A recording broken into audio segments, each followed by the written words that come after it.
They what? Oh my god, are we doing this again? Please tell me we're not doing this again. Oh no. They really did start, didn't they? Did they really start? They freaking did. Oh my god. Why? Who gave the memo for them to start? Oh, okay. Well, we're gonna skip the intro, I guess, and just go right away to the game. No one said anything. Oh, shoot. Well, we gotta do this on the fly, guys. But anyways, welcome to day 3, everyone. They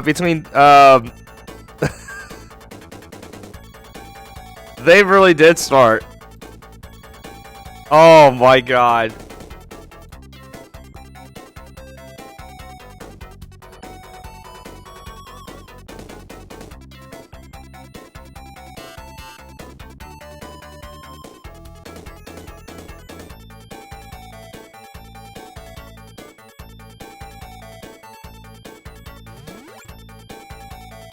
Okay, wow, I can't believe they already started.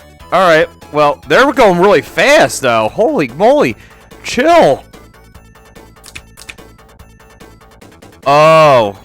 Oh, God. Okay. Oh. I literally just... I was gonna play the intro and, like, bring up the hype for the thing, and then... God, they really want the beef! Anyways, guys, welcome to the Game of Thrones. Possibly the final day, and both of the players got right in. No, like, ping on me, like, say, hey, Boomer, we're gonna start. Oh, we're gonna go find it out. Anyways, so let's go take a look at who the players are. Yesterday, Yami was taking it back for Aurora, Aurora here. Flexbox favorite is Lana, and for mystery we have Maleficent. Favorite playstyle Rush. Favorite character is Wandering Duelist, and as we see here, Yami was able to get the Lana, but the band for Mel wasn't able to get his favorite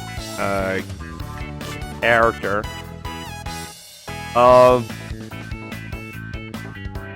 Yeah, so we'll see how this goes, guys, in the Game of Thrones. Mystery is leading up 7-6. Aurora was just making a comeback from the win against Raven with Yami here. And they should be ready to go play now. I was not prepared for this. Alright, so guys, here we go. Alright, guys, so I hope you all had your morning coffee and all, but, oh yeah, you guys are ready to go. On the left, with a team of Sword of Light and Shadow, Lucretia, Rosenstill, Epsilon, and T-Jazz, representing Guild Mystery, it is Maleficent.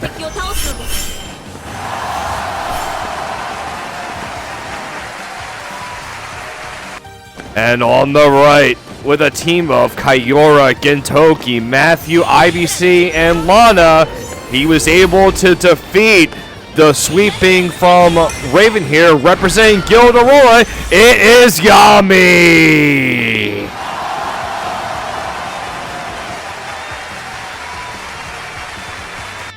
So these both players, right off the bat, will just want to get right into fighting, as we see here. Whew. And we are already underway. These guys didn't really give me a memo that they were going to start, but we adapt on the fly, folks. We adapt. So this is just perfectly fine. Thank you to Fancy for giving me the heads up that they went to go start. I was just, I was just trying to make sure that we get like the hype train going and such. But no, these two really want to fight here. They have no time. They want to go for each other's throats here. So as we see here, Epsilon will be going for the faction buff here. Going to be bringing in the stealth here. Rose is still going to be bringing in her full healing kit here. No need for 3C. Lucretia bringing in her single target skill set with mass attack here. Sword of Light and Shadow is going to be bringing in Air Slash, and TJ's going to be bringing in only a teleport here with a fireball attack.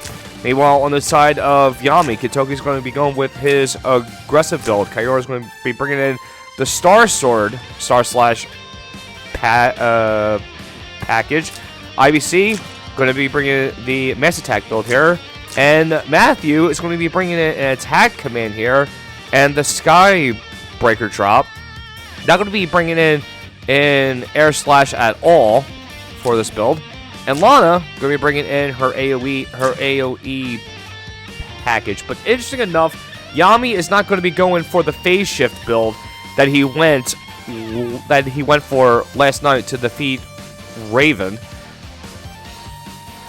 And let's see what's going to happen next. Yami is going to be the next available. Yami is up to move now. And let's see what Yami's going to do next with Kaiora, Matthew, and Lana available for movement here. And of course, guys, I would like to welcome you all to the Game of Throws here at Langrisser Mobile Apex PvP. And this is the third day now. And as before we went into the game here, would like to say that Mystery is up 7-6 here. And this tournament has been absolutely insane. Lana is going to be ending her turn in place here. And let's see what Mel is going to do next. Yeah, so Goblin Matthew is going to allow him to dispel a lot of buffs. And also be able to steal one if he gets a crit from the Skybreaker drop. But also, interesting that Mel allowed the Kaiora to get through with IBC. Because now Kaiora is going to be doing a lot of damage here.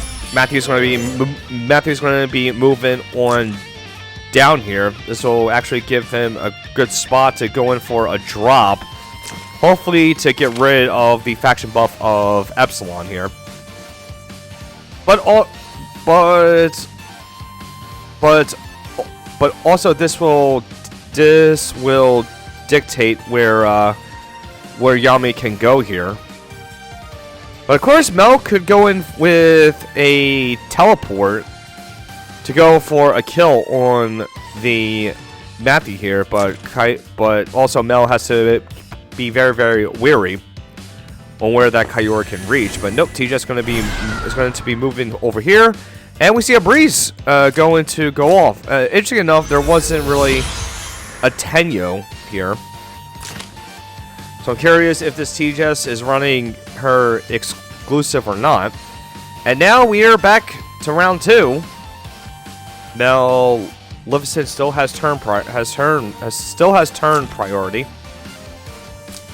And let's see what he will do next. Kaiora is being a huge threat here all the way in the back. And the fact that she has the bonus mobility from her 3C and the IBC buff here. Let's see how Mel is going to approach Yami here.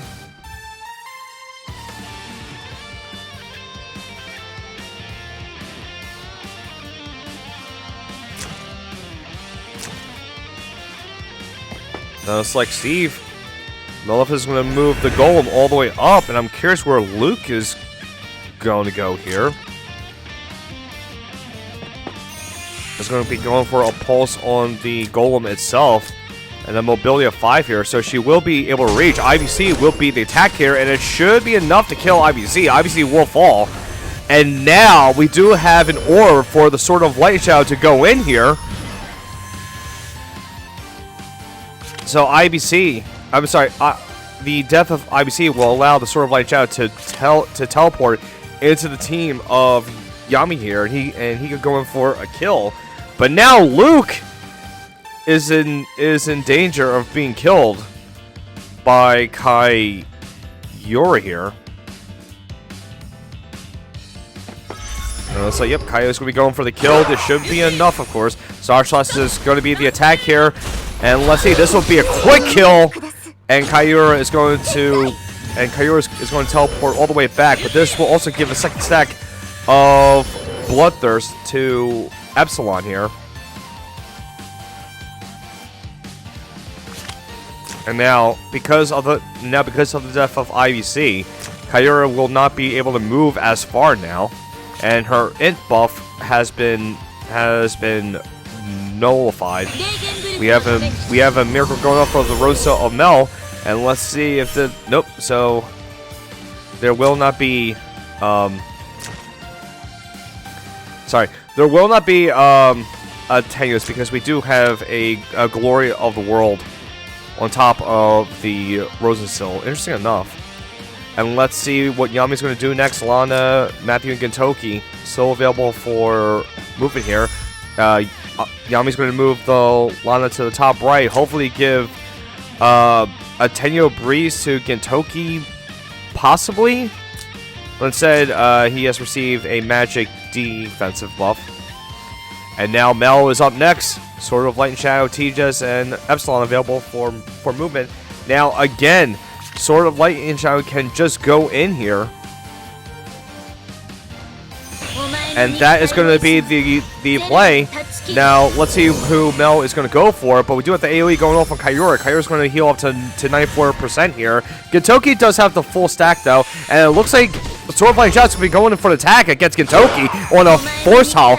But let's see if it will be enough. Decisive Blade is going to go off. And let's see if Sword of Light and Shadow will get the kill. And it is enough. And Sword of Light and Shadow almost dies here. And this is huge for Mel. Yami going to lose to Gintoki. Decisive Blade is going to go off. This will heal Kaiura and Lana to full. And let's see what SP Matthew is going to do next for Yami. And it looks like going to be a normal attack. Not even getting a crit to steal a buff. And it's not looking good at all. Epsilon is going to be moving all the way forward. Mel smells the blood in the smells the blood in the water right now, and he is going to go in for the kill. Now Tejas is available for movement for Mel here. And let's see if we will see a teleport going in for the Epsilon, and see if she can get a breeze and go in for another kill here. And this will put in a nail. This will put the nail in the coffin for Yami here. But nope, Mel is going to move on forward, and we do have a breeze going off, and now Yami is going to have turn priority. That's Sword of Light and Shadow being a huge threat here, and it's not looking good. And let's see how Yami is going to approach this.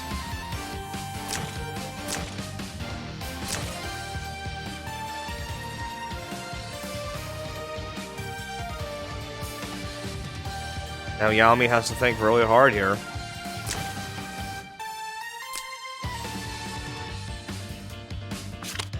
Now take note is that Sword of Light and Shadow is immune to all debuffs here.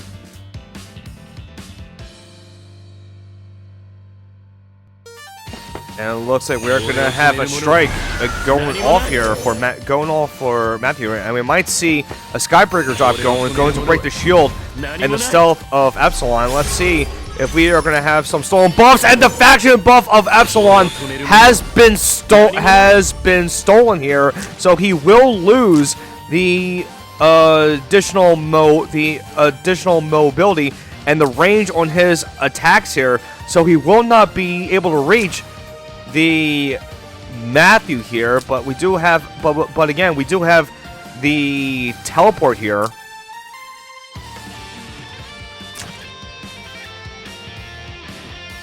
So pretty good play coming in from Yami to steal the buff and also to reduce the HP of T-Jess here.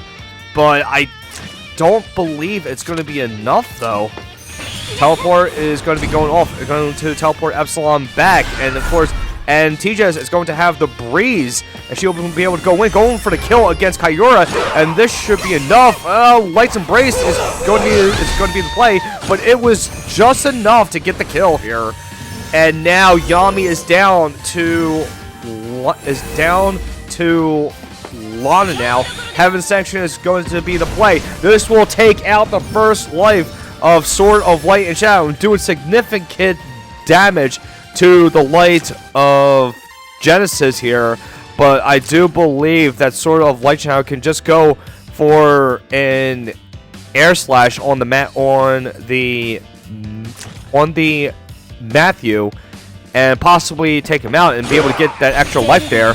And that is going to be the play. Matthew will fall. Sword of Light and Shadow is going to receive that extra life there.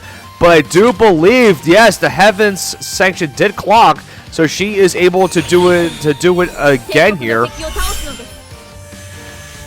So I'm curious. We are definitely going to see another one coming up. I am going to be genuinely surprised if the Lana is going to win this game for Yami here. Yami has to keep on doing the AoEs, and Mel is just moving everyone forward here.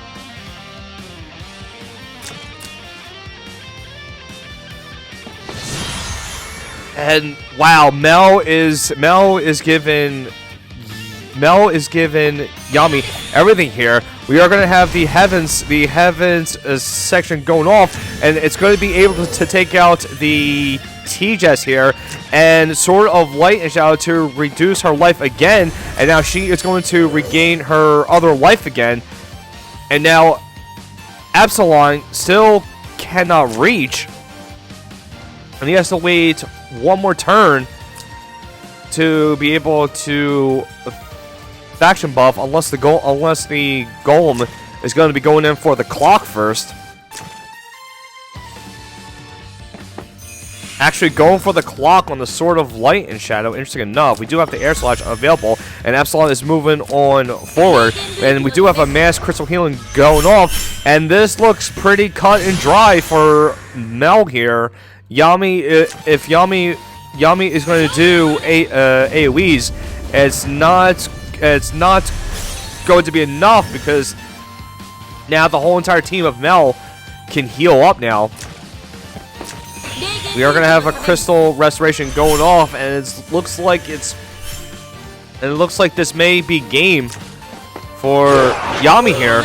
Air slash is going to go off. It's not going to be able to kill off the Lana here. Decisive Blade is going to go off. Faction buff for Epsilon will be the play, and we don't have any more skills for Lana to do here. And this looks like a win for. I'm sorry. This looks like a game for Mystery here. Lightning Slash is going to go off. This AoE is going to take out the first life of Lana here. Actually, it wasn't enough, but the Decisive Blade will do a trick. 8 HP though, and this is it. This is going to be GG. And your winner is going to be Mel of Guild Mystery.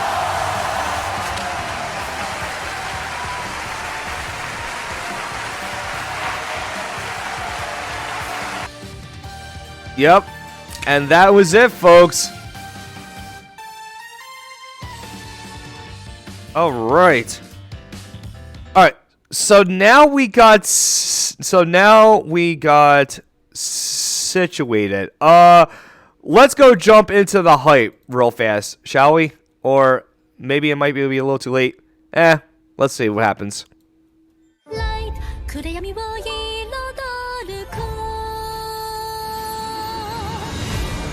For 4 years, many commanders have answered the call to the Apex Summit.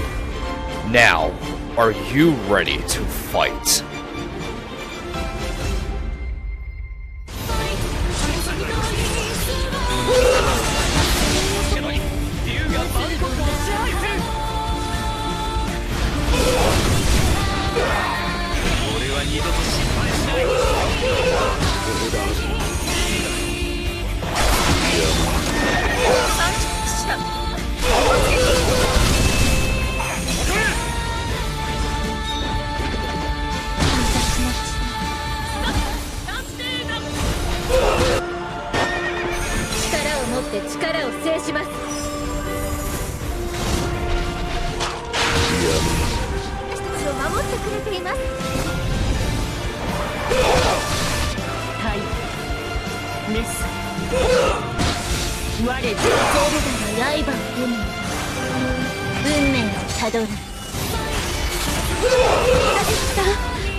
Alright guys, so that is that's what would have happened if, you know, those two weren't gonna go in and fist fight right off the bat without the bell ringing.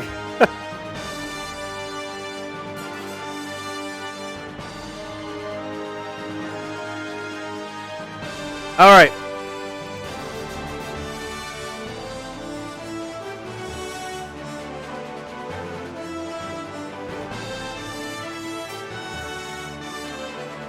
Yep, you guys got the hype and all, so we're all ready to go now for the next game.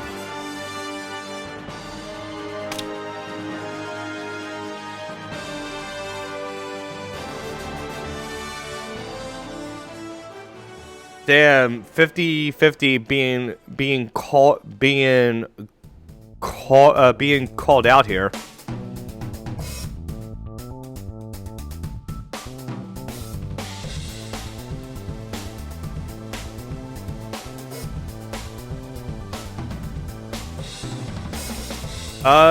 Did the map bot die? Oh no.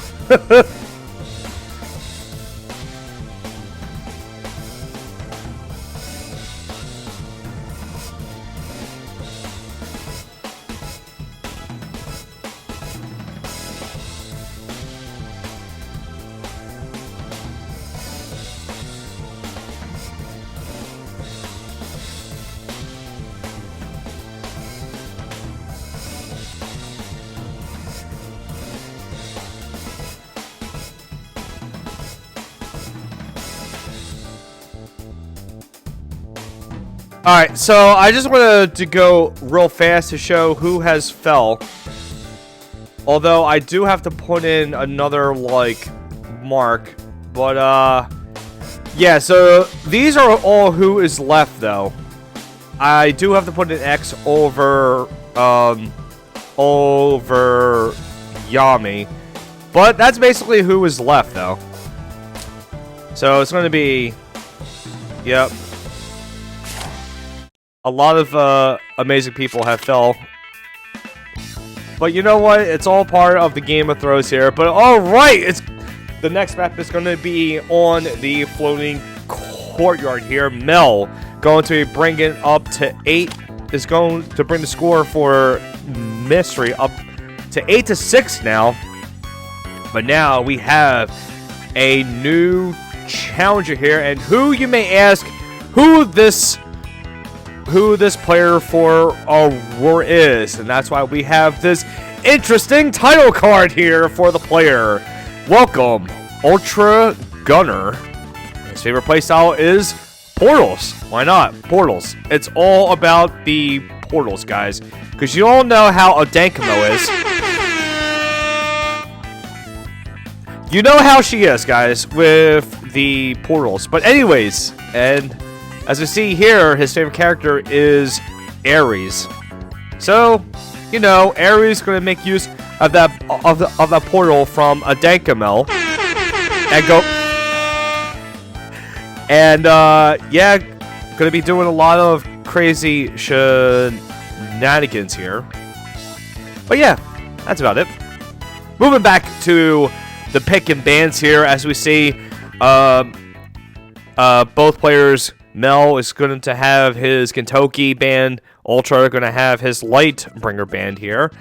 And as we see, Sword of Light Shadow is going to be the first pick for Mel, and his Wet Ham and Wandering Duelist are going to be banned here. Ultra Gunner is going to pick his own Sword of Light and Shadow and have his Wet Ham and Kentucky band. And Mel is going to be going for an Epsilon second pick here.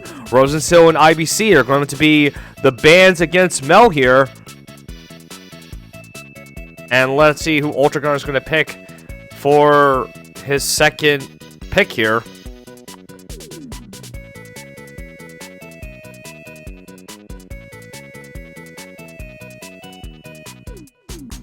And it looks like here we are. We are going to see the Adankamo being the second pick here for Ultra. So the portals are going to be seeing a lot of use. But Ares and Hilda are going to be the bans against Ultra Gunner, and Claret is going to be the third pick here. Elwyn and Dehar are going to be the bands going against Mel here.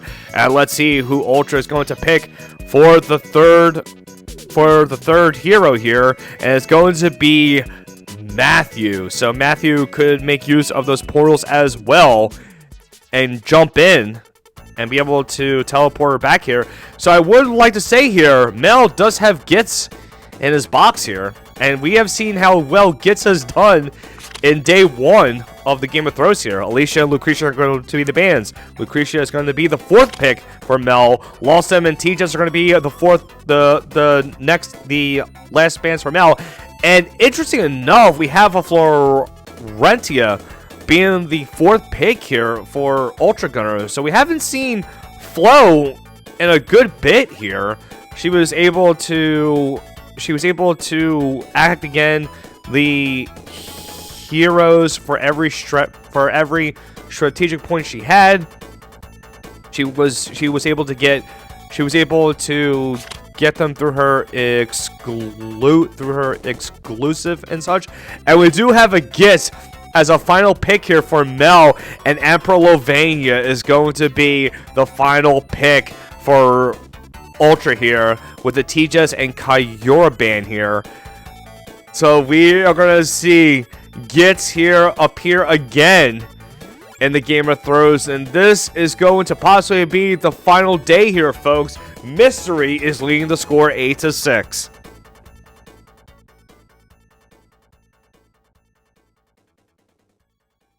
I hope you guys are having a blast in the stream, guys.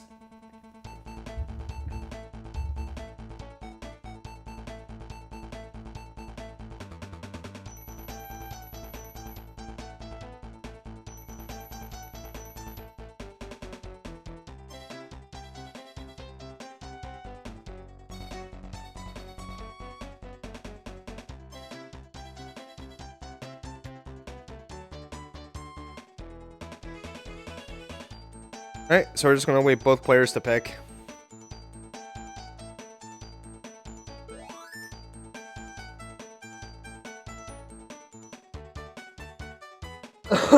Yeah, we're gonna... So you guys are gonna make a bet that, that Z2 is gonna get, Tenyo Breeze. Which Z2, though? Which sort of Light and Shadow? Mel's or...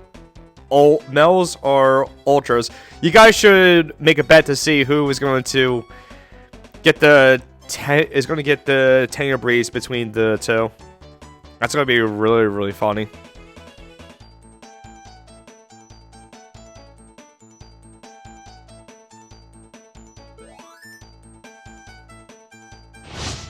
Alright guys, let's get started.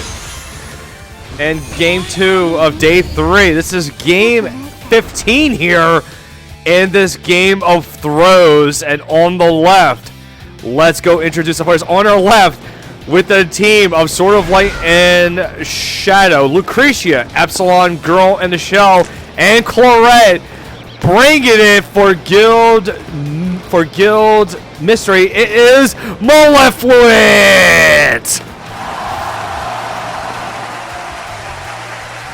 And on the right, with a team of Florentia, Emperor Lovania, Dankamo, Matthew, and Sword of Light and Shadow. Will he bring it back for Guild Aurora? It is Ultra Gunner!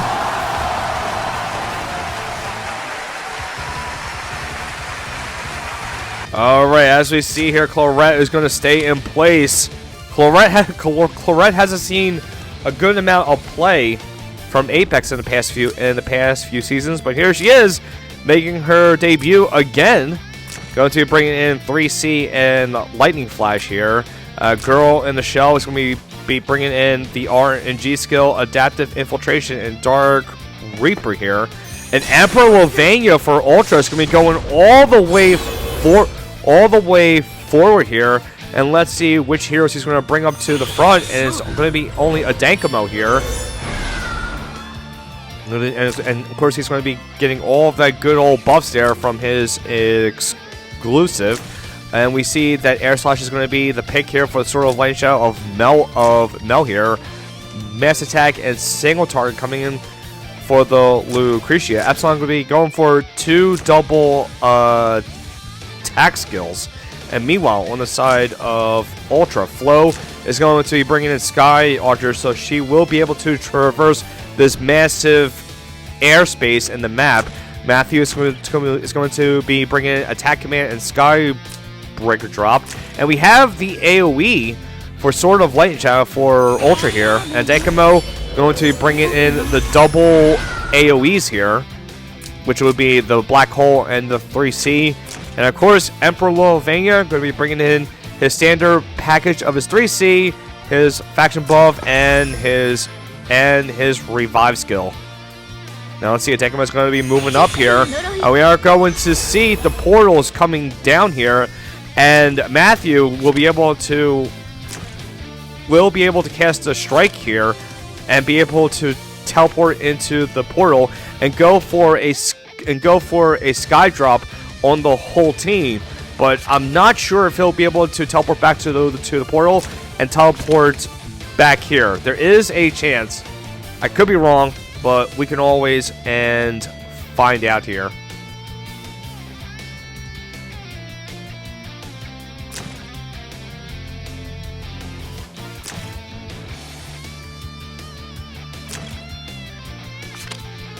Alright. Well, let's see. We do have the Epsilon, Sword of Light and Shadow, and Gits available for Mel here. Let's see what he's going to do next. Epsilon's going to be going for the faction buff here. Going to be given a damage dealt increase to the Golem of Lucretia here. Hence, whom the community has dubbed Steve here. And interesting enough, we do have the Apex boots on Matthew here. Let's see what's going to happen next. We could see an act again on the flow. And Denkamo could go in for an AoE skill here.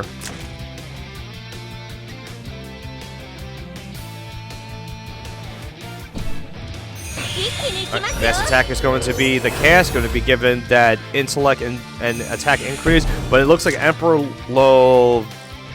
Lovenia is going to be the act again here, and he will be able to reach here and be able to cast that AoE that's going to hit everyone here.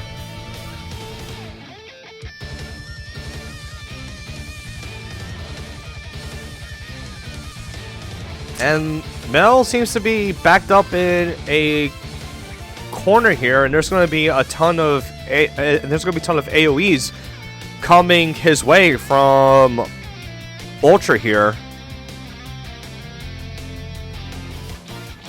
And the AoE is going to absolutely come down on Mel here.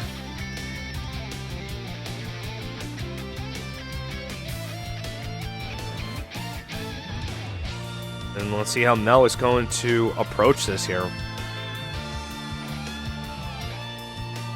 And Mel is taking his time here.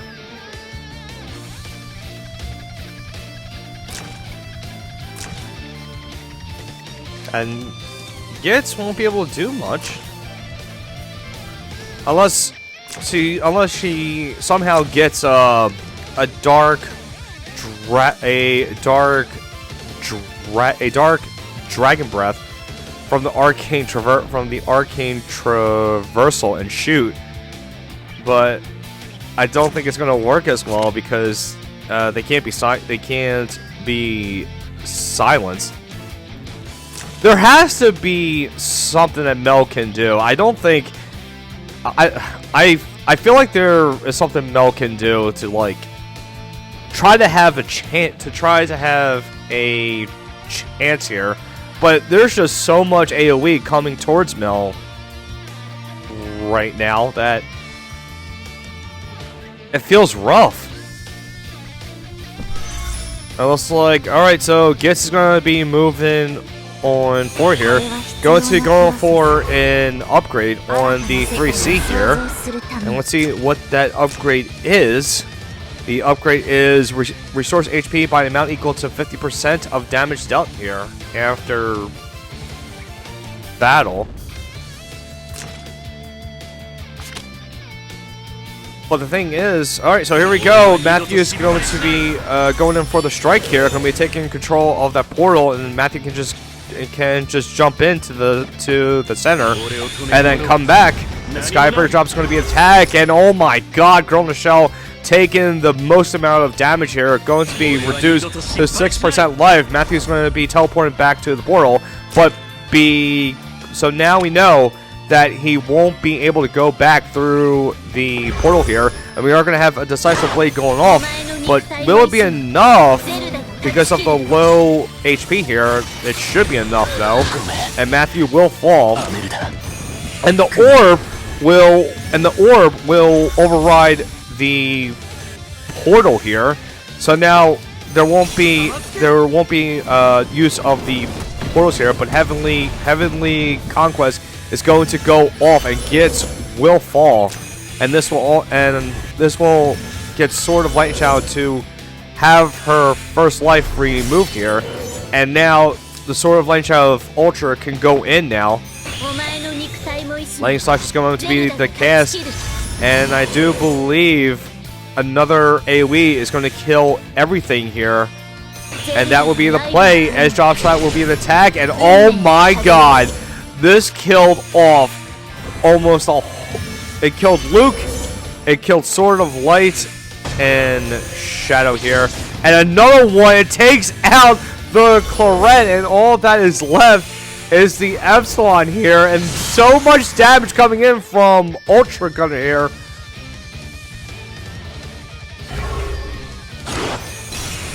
And now Epsilon is going to be going in for the 3C, but it is futile. Even though he has taken out the first life, it's not going to be enough now.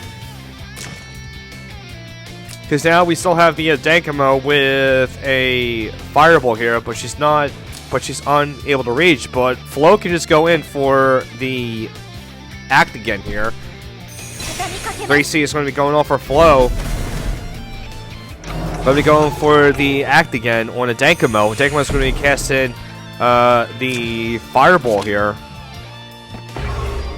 And this is it for Mel. And this is pretty good for Aurora now, because now the score is now 7-8, and Mel just taking a huge beating from the AoE from Ultra here. Oh God. This has been absolutely insane. That AoE onslaught has been amazing from Ultra Gunner here.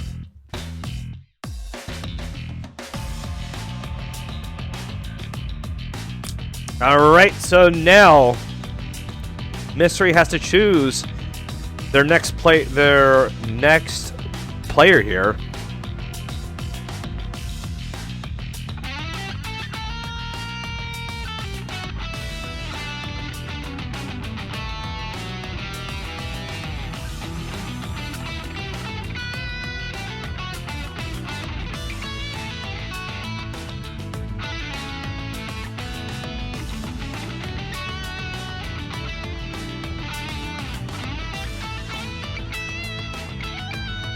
Alright, so let me just...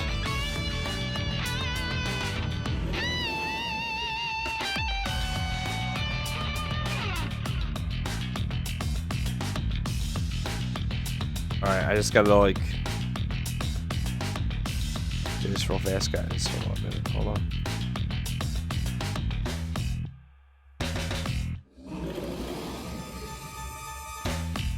Alright, so now that okay, so now I'm pretty good at this now. So this is all we have left for Aurora and Mystery here. As you see, the roster is just going down and down and down here. For Mist, we have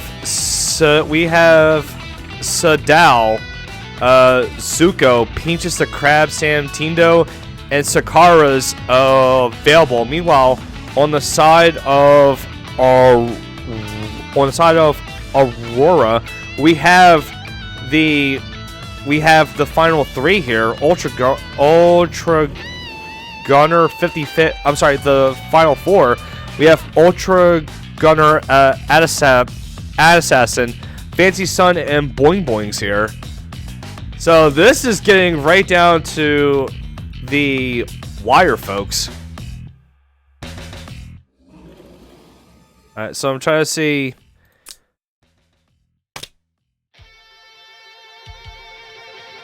So I'm curious who's going to be the next player here.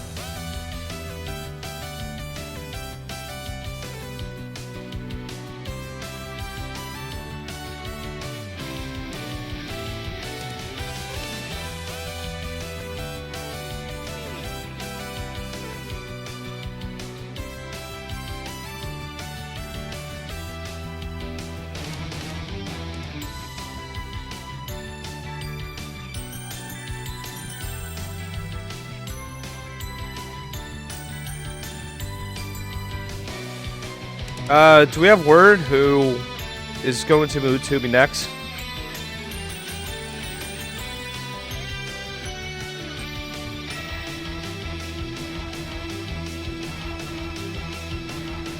It's Sadao? Okay.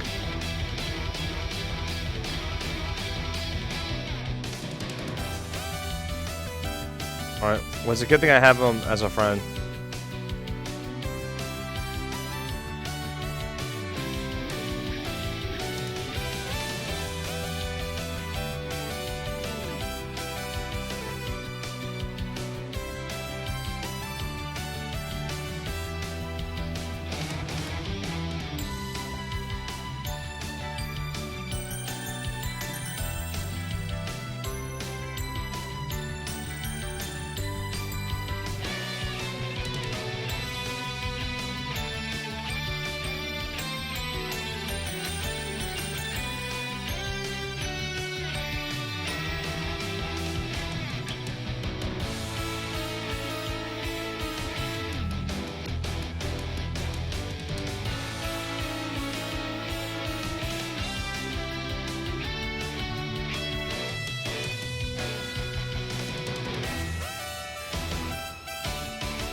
Alright guys, let's jump right into game number 16 now. Oh god. It is non-stop. Can't stop, won't stop. Let's get right into it, folks. Game number 16. Ultra Gunner bringing it for Aurora here with the sweet old AoEs coming in. And now up to the bat for Mystery is Sadao here. And let's go take a look at who Sadao is. As we see, Sadao, his favorite playstyle is taking the broom and sweeping it. And his favorite character is Wataru. Now, here's the thing, folks. Will Sadao be able to take that broom and sweep the whole entire team of Aurora here? Let's go and find out as we make our way back to the pick and ban phase. Map is going to be on the Cape of Sorrow here. I see both players have banned Sword of Light and Shadow first ban here. Gintoki and Lucretia are going to be the bans against Ultra. Ultra is going for a Lightbringer of first pick here, and Sadao with a Gintoki first pick. And now Ultra is up next to ban two more heroes. Is up to ban two heroes on the side of Sadao's box. And it seems Lucretia and T-Jess are going to be the bans. Let's see who Ultra is going to pick here. I'm curious if we are going to see another AoE onslaught coming in from Ultra. And as we see here, Wetham is going to be the second pick here. Now it's up to Sadao to ban two more heroes on the side of Ultra Gunner.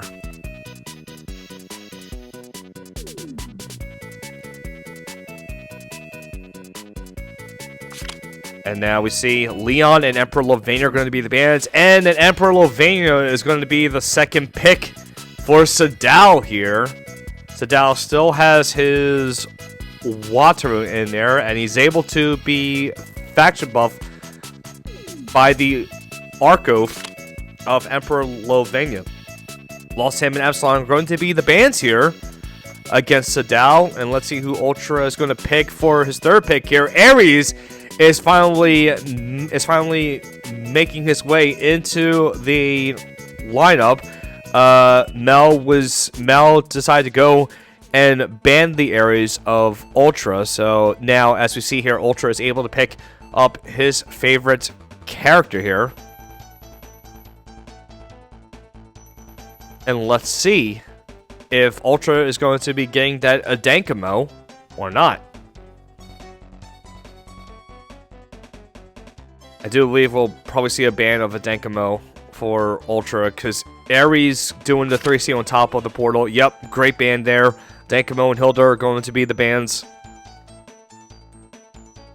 So, there's a good thing that Sadao got rid of Adankamo, because Ares can just 3C on top of it.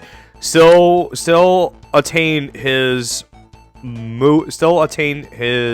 movement. And just go all the way in. And Sadao going to be choosing a third pick Wataru here. IBC and Elwin are going to be the bans for Sadao. Both players have picked up their favorite characters here early on. And Flo is going to be the fourth pick for Ultra here. And now it is time for Sadao to ban the final two heroes on the side of Ultra Gunner. Alicia, Matthew, T-Jess, and Kaiyura still remain. Sadao has 50 seconds left in the backup timer, so he can take his time a bit to ban the final two here. But as we see on the side of Sadao, there are two protagonists left here. So Wetham can be the pick to make the fourth pro tag in the lineup.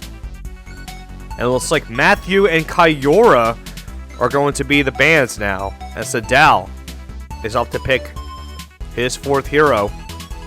And let's see who that fourth hero will be.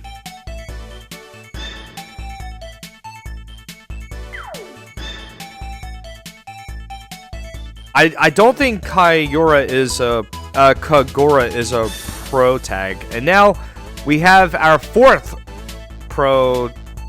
protagonist, Wetham. Kagura is pro tag? Oh, okay. I thought she wasn't. Okay. So we have a full entire pro tag team. And I guess you could say, well, I don't think Ares can be a pro tag, but I mean, Lightbringer's able to faction buff herself, and Flo, I don't think Flo was holy, she's mage. But anyways, guys, this is the Game of Throws, game 16 here, and Mystery is leading 8-7. Is this Shonen Jump? Yeah, it is. This is the Shonen Jump team.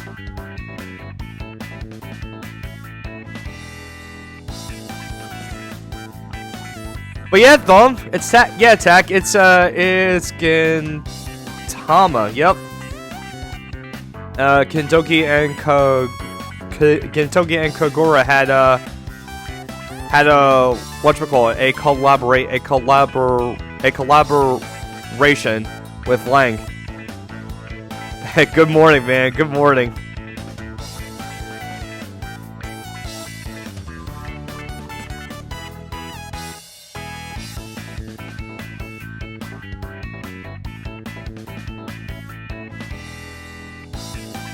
I just realized who, like, you know, I thought it was like, yeah, attack, because I realized you don't play Lang as much as we do. Attack, welcome to the stream, man. It's good to see you here.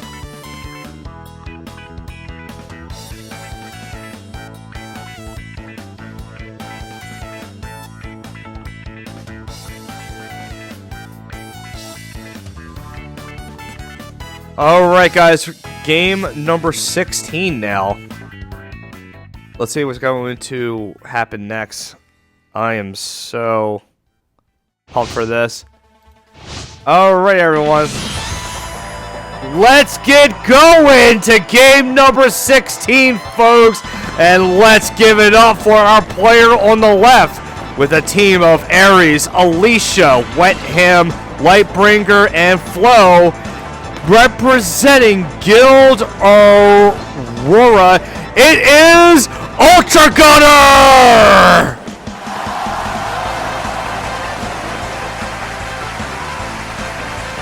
And on the right, with the team of Wetham, Emperor Lovania, Kagura, Gintoki, and Wataru, having a full protagonist team.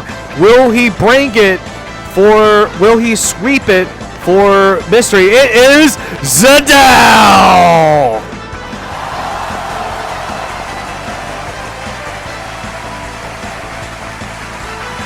So as we see, Alicia is going to be bringing in Accelerate 8 here instead of her grenade. And we do have the Rebirth faction buff for Ares here. So there will not be any wind whisper going off. But this will give Flo the sack she needs to keep on going for an act again here. So we do have a 3C Master Resistant Heal coming up. And we do have the 3C coming up for Lightbringer here. Lightbringer is going to be able to buff up the Flo. And we do have a an attack boost given to Ares here. Wetham is going to be bringing in the Annihilation build with the werewolves here, and Lightbringer is going to bring in the aggressive build here. And let's see what Sadao is going to have on his side. We do have Arc Oath going off for the Emperor Lovania here, and going to be bringing in the faction buff as well. Wetham going to be going for the Annihilation build as well, but going to bring in gargoyles instead of werewolves. Kagura is going to be bringing in her melee skill, punch and kick, and she will be able to, and she is going to bring in Gorge to get rid of the stacks of hunger here. Wataru is going to be bringing in air slash instead of the dragon death blow here, and he's going to be bringing in Here's Your Chance and Phoenix Fang Blast, which we'll be able to use to pull him towards the enemy here. And interesting enough, Watro is going to be bringing in the Gallant, the Duelist here, and Kintoki is going to be bringing in his aggressive build here. And meanwhile, in the middle of all this, Ares is going to be going in for a faction buff right off the bat. Not going to move much here. Now let's see how Sadao is going to react here. Now Emperor Lovania does have terrain mastery. Judging, you can tell by the movement icon right here. If it's got the wing on the boot, he does have terrain. He does have terrain mastery. So he will be able to traverse these water tiles here. Alright, so let's see what Gunner is going to do next here. Alicia and Flo and Wetham are going to be the ones available for movement here. Let's see how this will go. Kagura taking the top part of the map here. We are going to see a Righteous March going to be given an Accelerate aid to Ares. So Ares and Wetham are going to get an additional +1 movement from that. So Wetham should be able to reach here if there are spirit boots built for the Wetham here. So now Sadao is going to force to move the Wataru, but now we're going to have a faction buff here from Emperor Lovania. So now he's able to move 2 more heroes around him. Let's see which 2 heroes those will be. Hopefully one of them is going to be Wataru, because he is in danger of the Wetham here, of Ultra.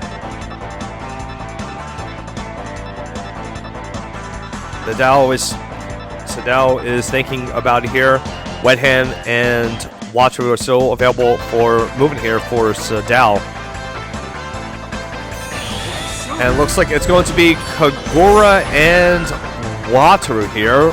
So Kagura actually got pushed up a bit more, and Wataru is going to be behind Emperor Lovania here.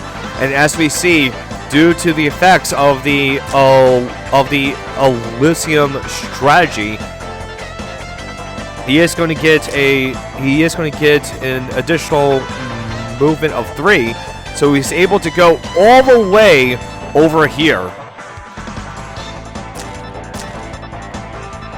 And now the best part is that his exclusive gives him a +1 range. So he's going to be able to go all the way down and go in for an attack. And I do believe it's rings, or is it just blocks here? It's 3 blocks, so he's going to be able to go for only the Ares here.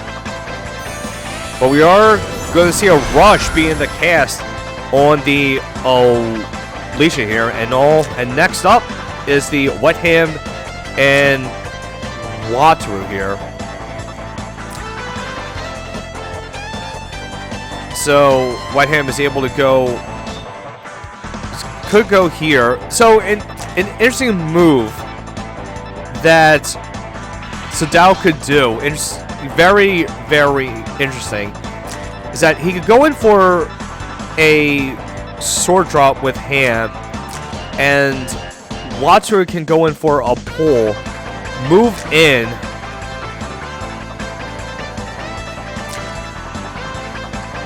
wait, 1, 2, 3, 4, 5, 1, 2.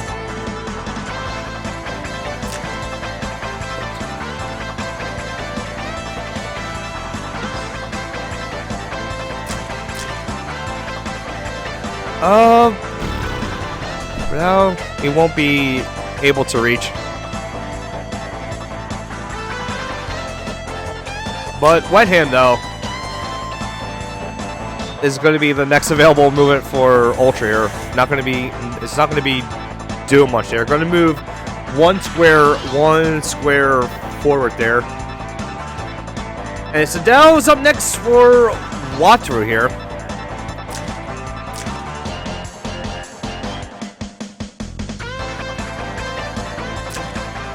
And we see Wataru having that good attack boost there from his talent. And Wataru is going to move down. And now we are off to turn 2. And let's see what Ultra is going to do next. Now, Alicia is able to move 5 here. And we do have a Fearless Hurricane going off. And that means that Ares is going to be going in all the way. Going in for an attack here. And it should be enough. It is. And now Ares is going to pull everyone to hit. Well, not really everyone, but this should be enough to kill off the Emperor Lomania. And the Wet Ham passive D-block is going to be going onto the Kagura, the Wet Ham, and the Gintoki here. So pretty good damage coming in from Ultra. But now that Ares is pretty much dead here.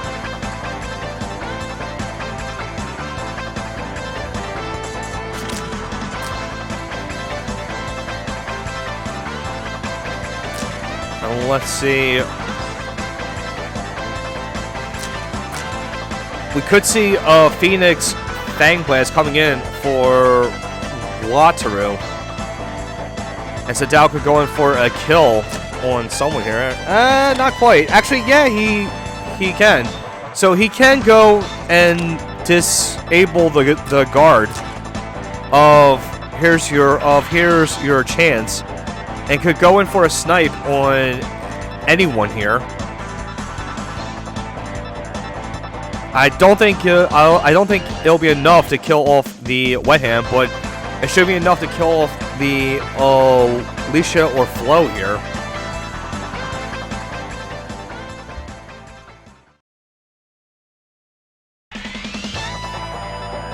So here's the thing.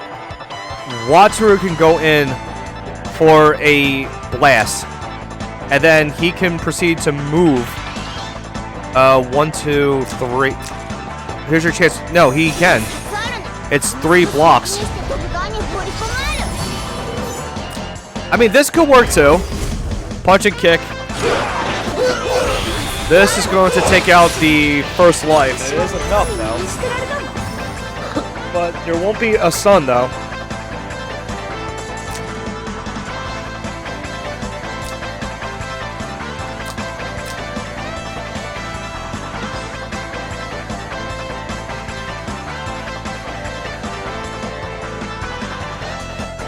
Alright, so Lightbringer has lost her first life now.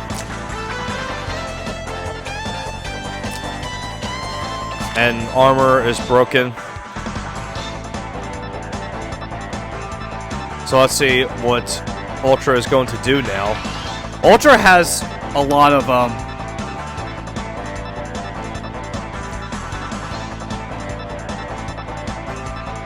I mean, Ultra can go in for the kill on the Ham.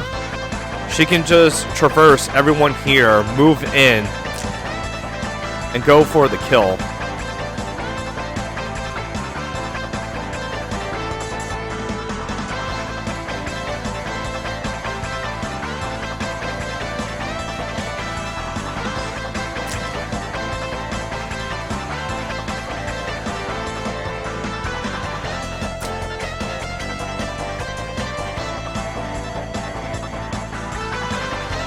Yeah, I think that could be the plan here. Alicia moves on through, kills off the Ham. Gintoki's going to move in. Well, it looks like we are going to have a discipline go off, and Kagura is going to fall here, and the Wet Ham debuffs are going to be placed on the Wataru and Wet Ham here. It's actually everyone on the remaining side of Sadao here. Wataru is going to go in for here's your chance now. And looks like that Sadao is going to be going in for the final kill on Lightbringer here. Air Slash is going to be an attack, and it will be enough, but Water is taking a good amount of the counter attack damage here. And now Ultra is up next.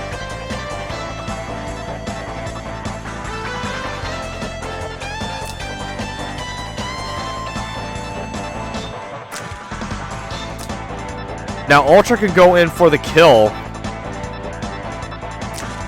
on the Water here, but I do believe that Wet Ham really needs to be taken care of Sadao here.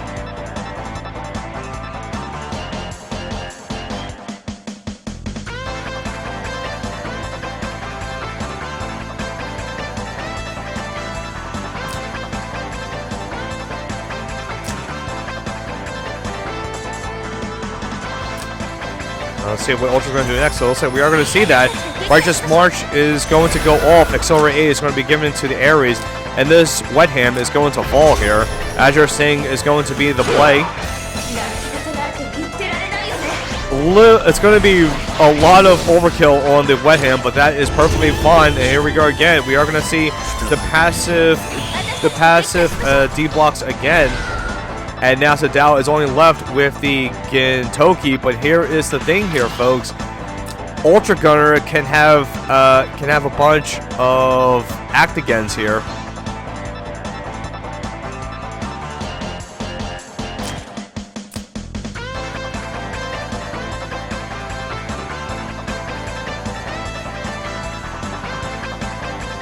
Now let's see what Sadao is going to do next. And Sadao will get turn Prio.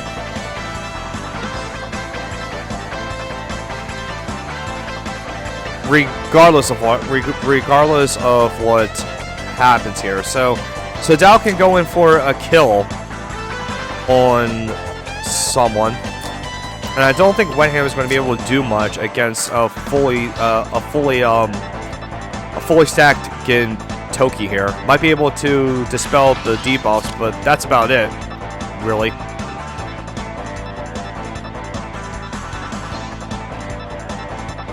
And it looks like we are going to see a Scooter Dash go off. That doing a good amount of damage to the Alicia here. Alicia has been reduced to 23% life here.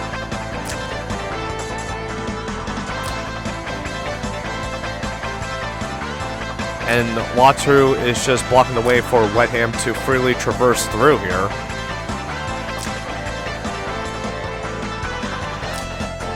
Well, we are gonna more than likely see an attack here.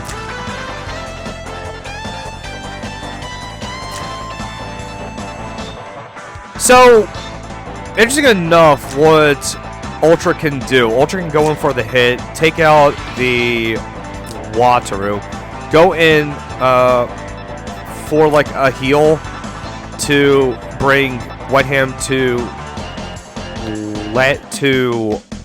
last rights here.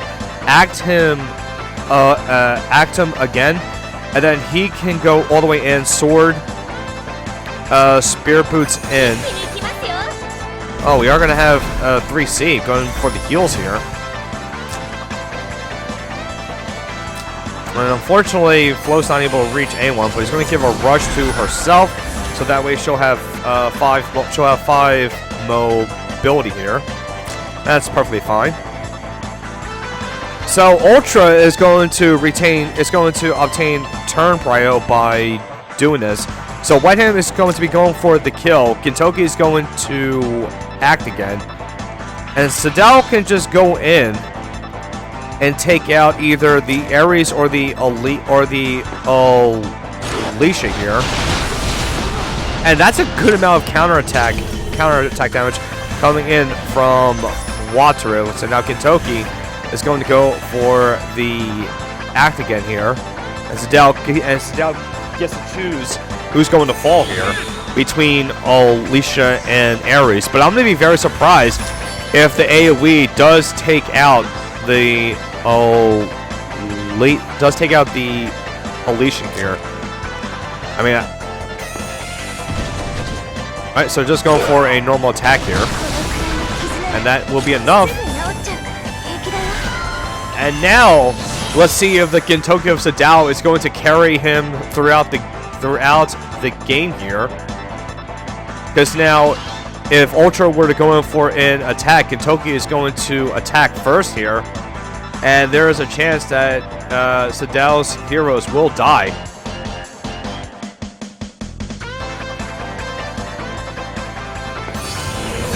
Alright, looks like 3C is going to go off right now. Going to be doing a good amount, doing about 8% to Gintoki here. And we are going to see the Shadow Step going off, and Annihilation is going to be an attack. And let's see, the Wet Hand will fall, but Ultra is going to retreat, and Sadao is going to take it for Mystery here.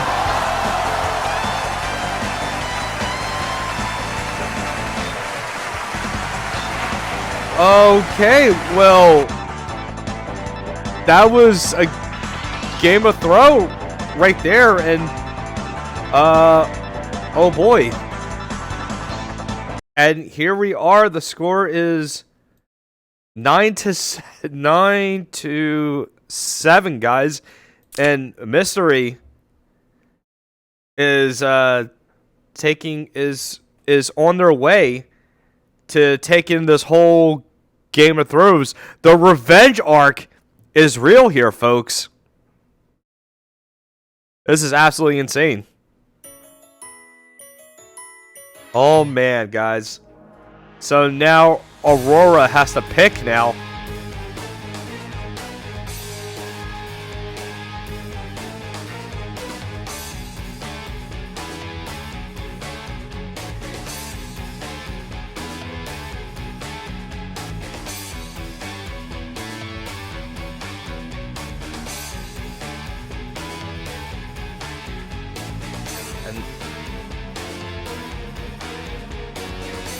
Oh man, Aurora is shaking right now because now Aurora has 3 people left.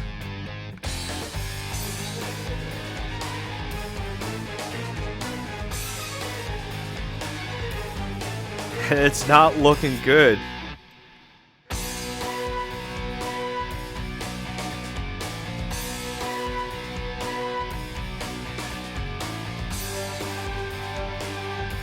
Oh my. And folks, this is all we have left here. As we see, Fancy Sun Boing Boings and Assassin available. And meanwhile, Aurora does have Sadao, Zuko, Peaches, and Sam and Sakura's available here.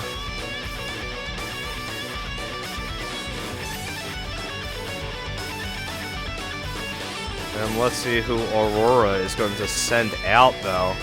We are down to 3 more players on the side of Aurora here to take it back.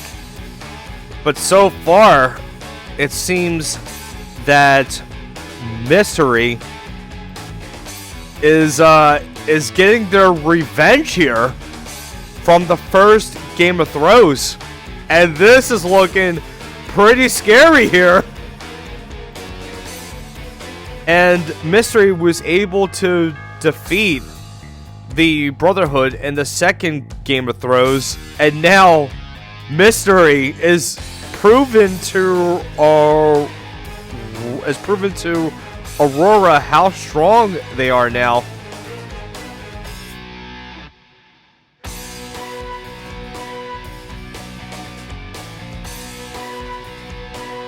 And Mystery is asking for Assassin to make his appearance here. And there's no sign of him anywhere. Assassin is nowhere to be seen. They are calling him out, folks. They want Ad Assassin to come out and play. And let's see who Aurora is going to pick now. The crowd is asking. Oh, man.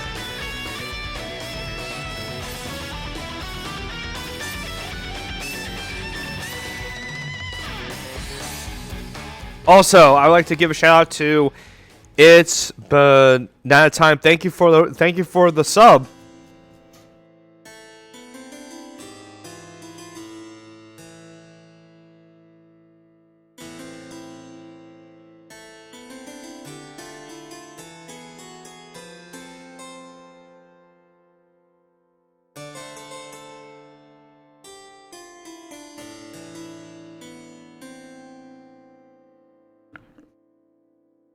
All right, so it looks like the next player for Aurora is going to be Fancy Sun. And the map is going to be on the Winter Hideaway.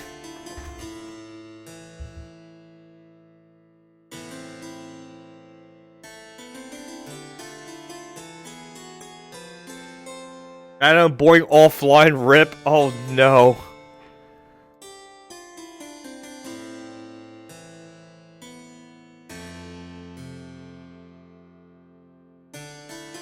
Imagine if Mystery wins by default here.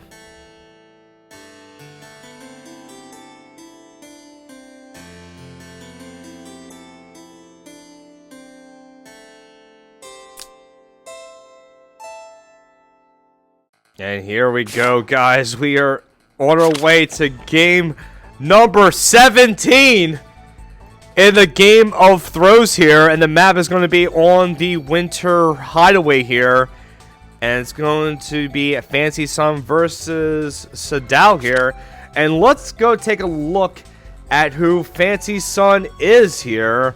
Fancy Sun representing Guild Aurora here, as we see his favorite playstyle is single target rush, and his favorite character is a Dankamo.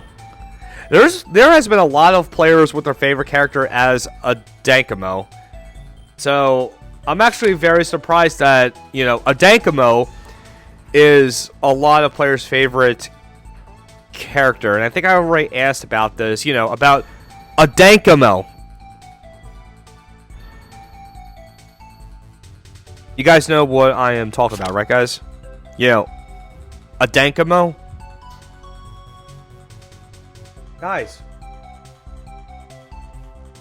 Guys, I said the name like 15 times.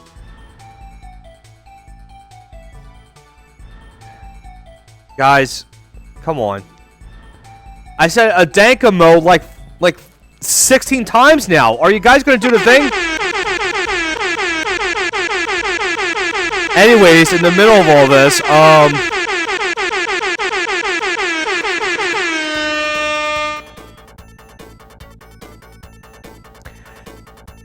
anyways.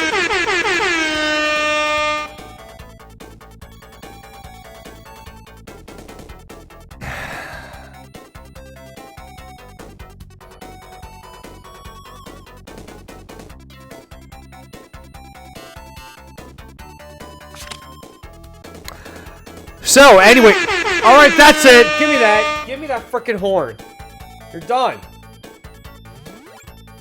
You're done, okay? You're done.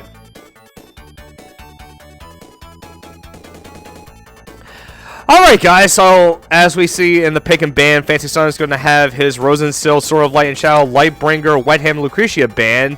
Gintoki is going to be having the first pick here, Hilda as the tank here for Fancy Sun, and IBC going to be going for the third pick here.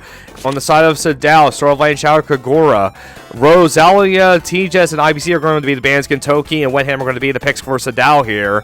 And in the middle of this, a Dankamo and McLean is going to be... That's it! Come here!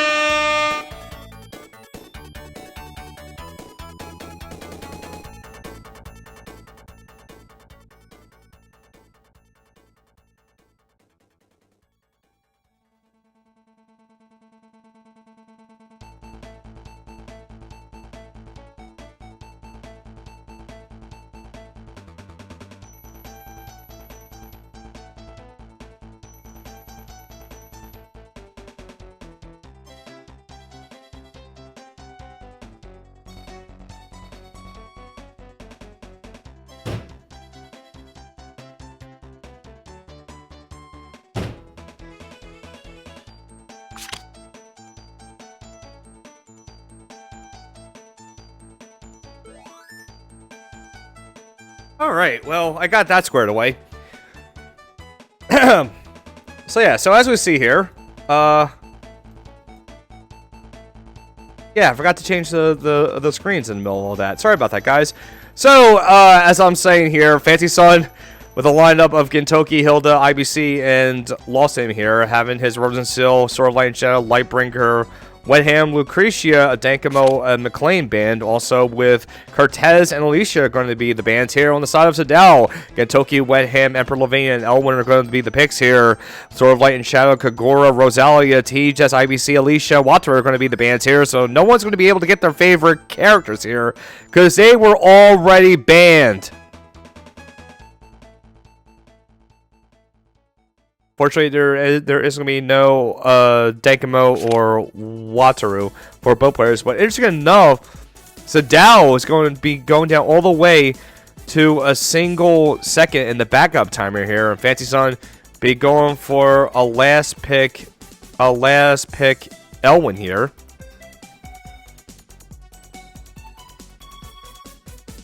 And Sadao is going to be going for an Epsilon final pick here, guys.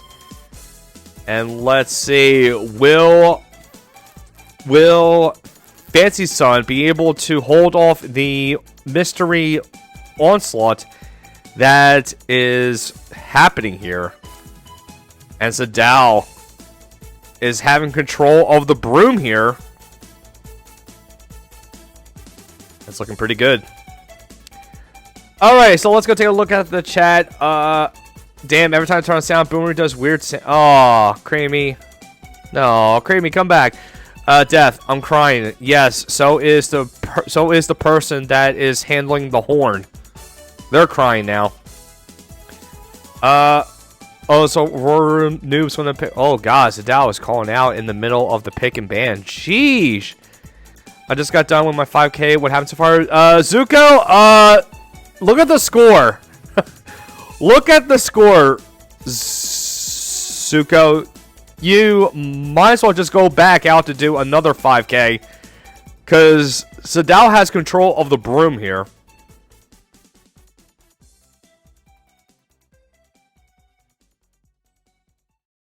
Sadao does have control of the broom.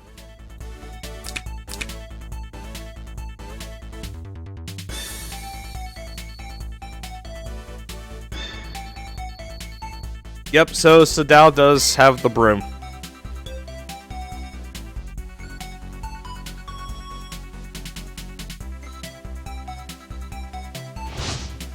Alright, guys. Let's go to game number 17 in the Game of Throws, man. And these games have been absolutely epic now. And on the left, with a team of Lostham, Hilda, IBC, Elwin, and Gintoki. Will he bring it back for Aurora? It is the one and only Fancy Sun!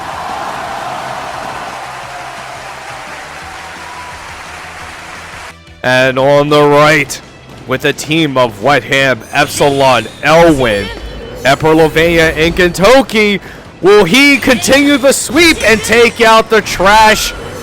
Give it up for Sadao of Guild Mystery.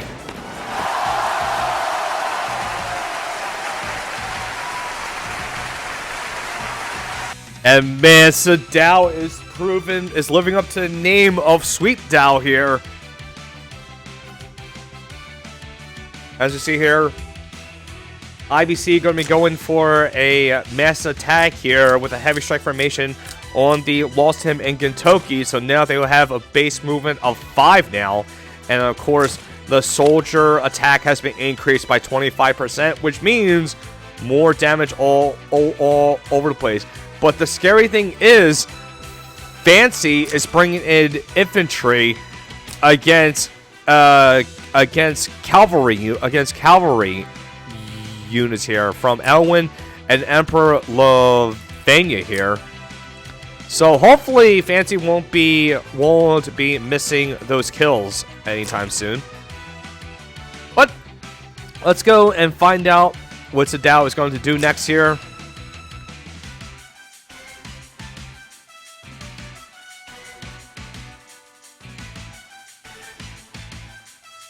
And of course, you gotta love Sigma's theme here on the Winter Hideaway. Looks like Emperor Levain is going to be going for a faction buff right off the bat. Epsilon is the only one that is left out here. And let's see which two heroes the Dow is going to move around the place here. I do believe those heroes could be Wetham and Elwyn here. So that way they can prove to be a bigger threat onto Fancy Sun here. And that is going to be the case. Elwyn's going to be moving on forward, while Wetham is going to be on top now. And now we are going to see a dominating formation for here. And interesting enough, Hilda is equipped with the Balance Blade as well here. Going to be spreading 3 tiles of the sinkholes here. Now the thing is, we have seen what has happened before with Cavalry Hilda. She is easy to kill because she is going to run, but here's the thing. We do have the Royal Calves coming in, so Hilda will still remain behind the troops. But the fact that Fancy hasn't brought in any kind of Lancer troops to deal with on the side of Sadao with Elwyn here, it's going to be a little bit hard here. As we see here, we do have the Accelerate Aid on the Epsilon, going to give that buff to Wetham. So Wetham will be able to move 6, but the thing is, with the Spear Boots, he's going to have a hard time here. But we are going to see an Elwyn movement from Fancy Sun coming in, going for an attack on the opposing Elwyn of Sadao. But the Elwyn of Sadao will be able to be back up here. Going to go back up to 1% life here. I lied. It is 0%. But the Elwyn of Sadao is going to... he won't be able to respawn in kind, but the fact that Fancy is going for the initiative here for the heal block and the passive block on Elwyn. And let's see how Sadao is going to react here. Now, interesting enough, this will also give Lost Ham a pillar to try to go and grapple on, and then he can go in for an attack here. Could go in for a 3C on the Epsilon. Now we are going to have the Shadow of Alistar going off. This will deal a good amount of damage to the Elwyn here. But here's the thing, the sinkhole is going to stop the sinkholes are going to stop the Wetham from going towards the team of Fancy Sun. So Elwyn is going to be the only valid target here. But no, actually, wow, what a huge movement there. And this will take out the Hilda here. So interesting enough, he still retains his buff from the Accelerate Aid here. And we are going to have a Scooter Dash going off, and this will take out the Elwyn here. But now the Gintoki of Sadao is going to have a full 4 stack here. And we still have the Lost Ham available for movement for Fancy Sun. And Hilda is still alive.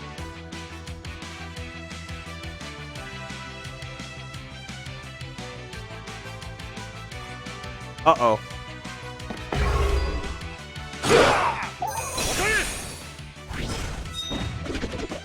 And we are going to see an attack going in for Elwyn. Elwyn is going to come back to life with 1% life. But this will also allow him to be able to do stuff here.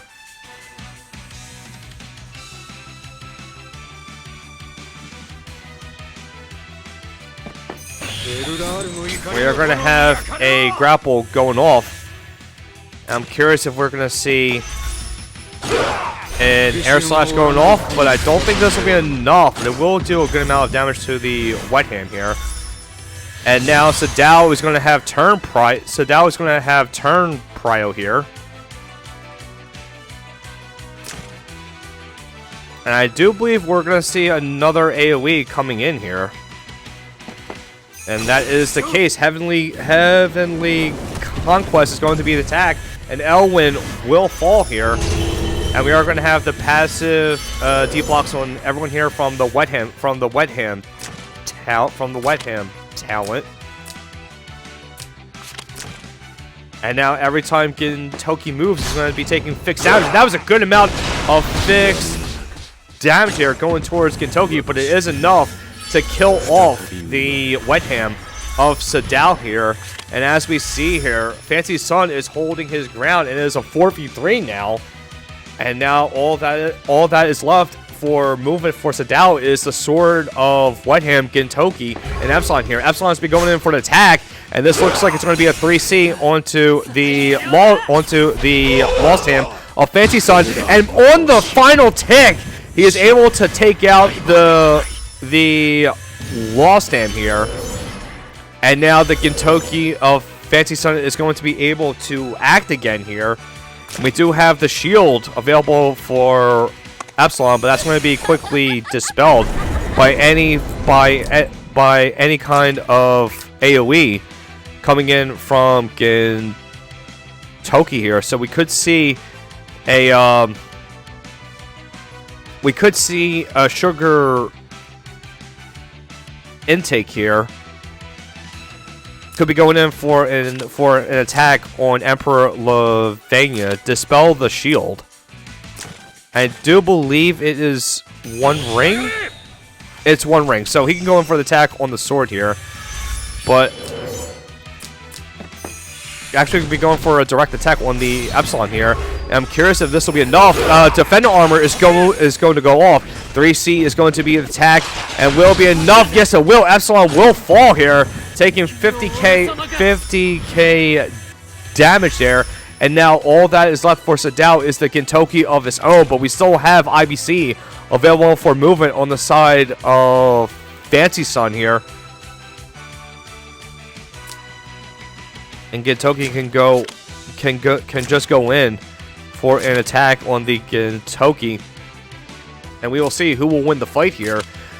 But the thing is, the Gintoki of Fancy Sun doesn't have a faction buff here, but he is able to be guarded by the Hilda here. So we could see a scooter dash trying to deal some damage to the side of Fancy Sun here.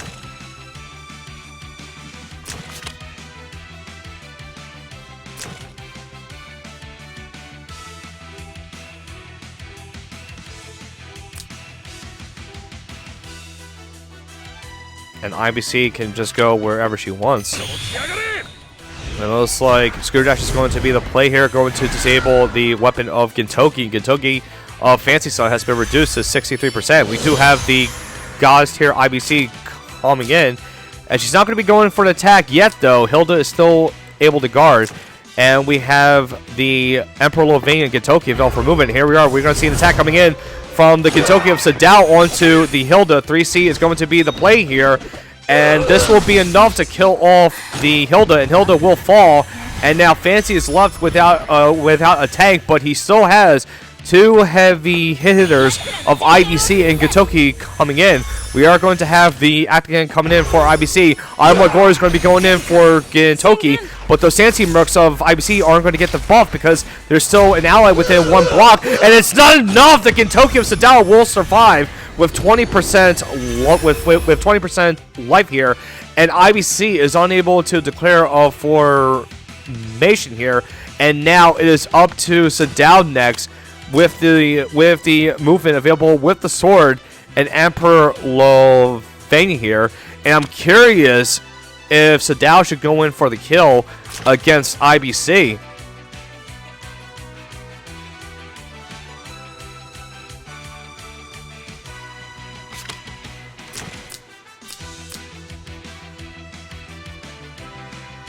Now let's see what's going to happen next. Sadao is taking his time, and the crazy part is, Fancy Son hasn't wasted a single time in his backup timer. An attack coming in, and Gintoki is going to lose all of his Sansi Mercs now, and now Gintoki is going to be the final movement for Fancy Son, but it's looking pretty dire for Sadao here. And let's see what Fancy is going to do next with the Gintoki here. Now I'm starting to think that if Gintoki attacks the other Gintoki, they will die. But we are going to see a skewer dash going in towards Emperor Levane here. And now we are on our way to turn 4. And Fancy Son's going to be going in for attack. The people armor is going to go off, but it is enough for Fancy Son to take the kill. And Sadao is only left with the sword of Wet Ham and Emperor Levane here. We are going to see a mess attack going off. And I'm curious what Sadao is going to do next. Sadao is going to more than likely move away. Going to retreat into the fog here, interesting enough. IBC is going to be going in for an attack onto the sword. The sword will fall here. And again, it looks like Sadao is giving up by throwing his Emperor Lovenia into the fog. And Fancy Son is taking it back for Aurora here.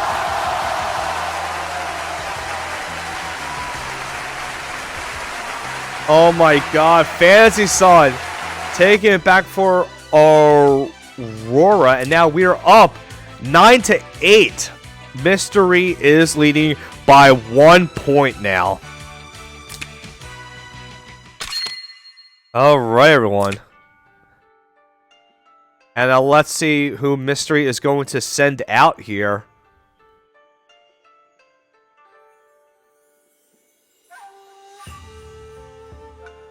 And Sadao's broom has been taken away here. And now we are left. We just do this real fast. Yeah, Fancy Son taking it back for Aurora. This is going crazy now. So, Assassin, Fancy Son, Boing Boing Soul available, and Mystery though having Zuko, Pinches the Crabs, Sakara's, and Sam available here. Now let's see who Mystery is going to send out next. What drugs am I on now, Freed? Life. I'm high on life.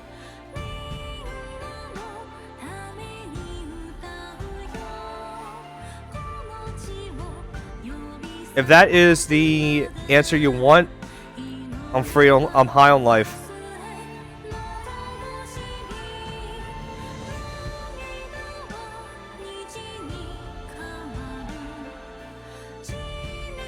Alright, so it looks like Sam Tindo is going to be our next player for Mystery here.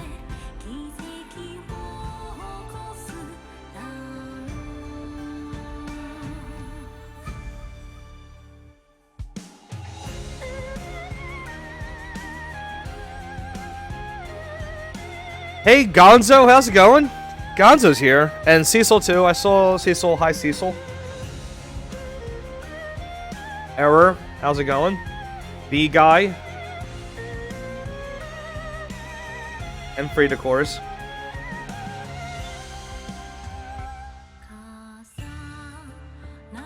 It's always good to see more people in the Langrisser community coming in and enjoying some great games.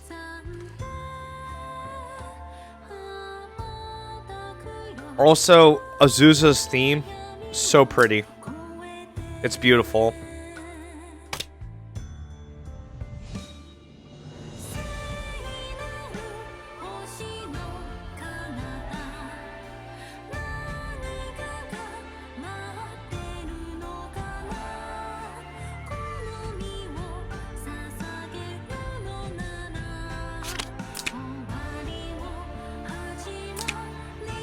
Alright, guys. Looks like we're going to be jumping into the next game right now. I had to turn off the music, and my game's freezing a bit again. But we're going to jump right into it, folks. And get ready. It's going to be Fancy Son versus Sam Tindo, who you have seen in the chat multiple times. But allow me to introduce you to who Sam Tindo is here. And hold up. I think I have Sam's here, right? Yep, I do. Just forgot to put it in the thing.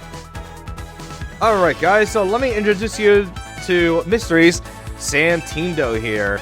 And as we see here, Sam Tindo's favorite playstyle is just throwing the game. Just throws. It's the game of throws. It cannot be called a game of throws if you don't throw. And as we see here, his favorite character is the Sword of Light and Shadow, also known as Z2, because it's essentially an alternate version of Zelda. For those of you who are not Langrisser savvy. Oh, there you go. Anyways, moving back, the map is going to be on the Broken Cliffs here. Fancy Son is going to have his Lightbringer, Gintoki, and Sword of Light and Shadow band. Lost Hand first pick. Sam is going to have his Lightbringer band and Wet Hand first pick here. As you see, Sword of Light and Shadow and Gintoki are going to be the band. So both players having a similar band here, but different picked heroes here. IBC is going to be the second pick for Fancy Son here.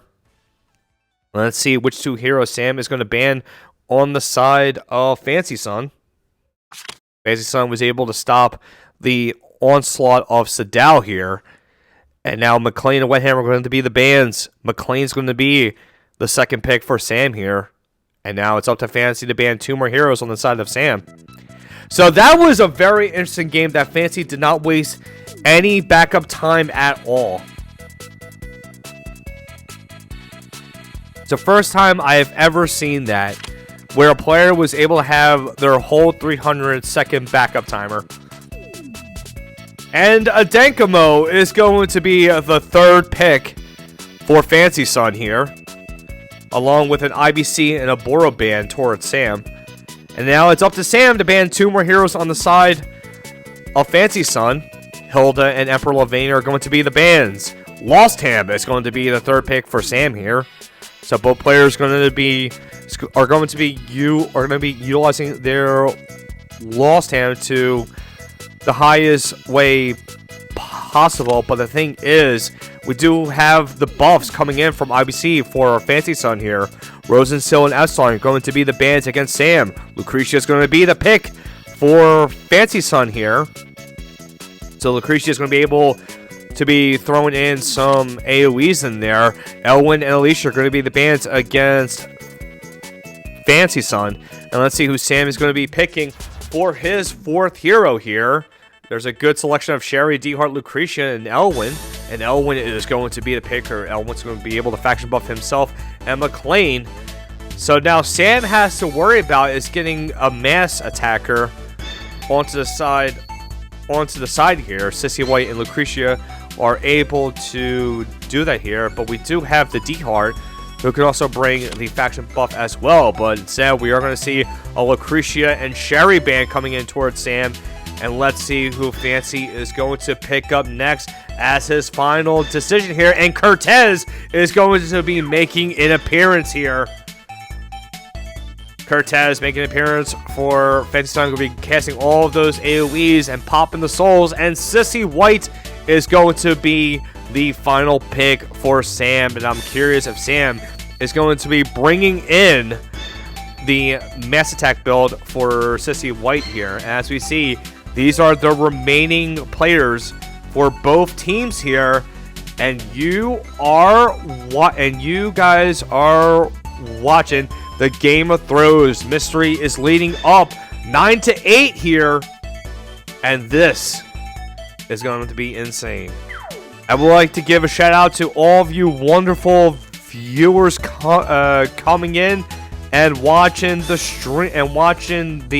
stream here. You guys are amazing.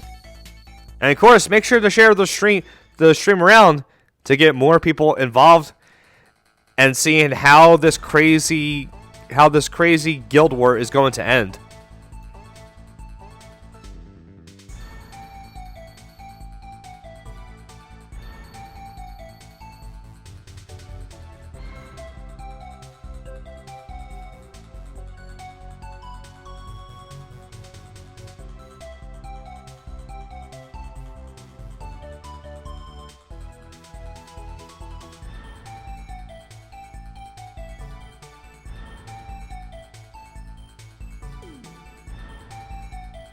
A lot of OP males recently.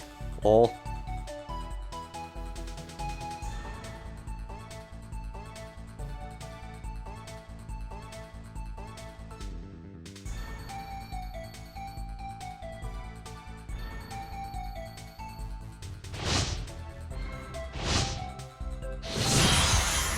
Alright, let's get right into the next game, guys.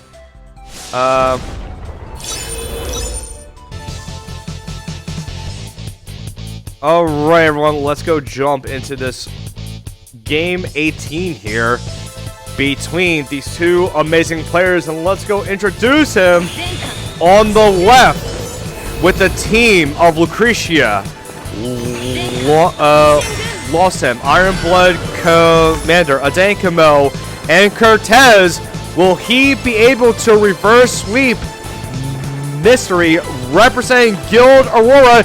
It is Fancy Son!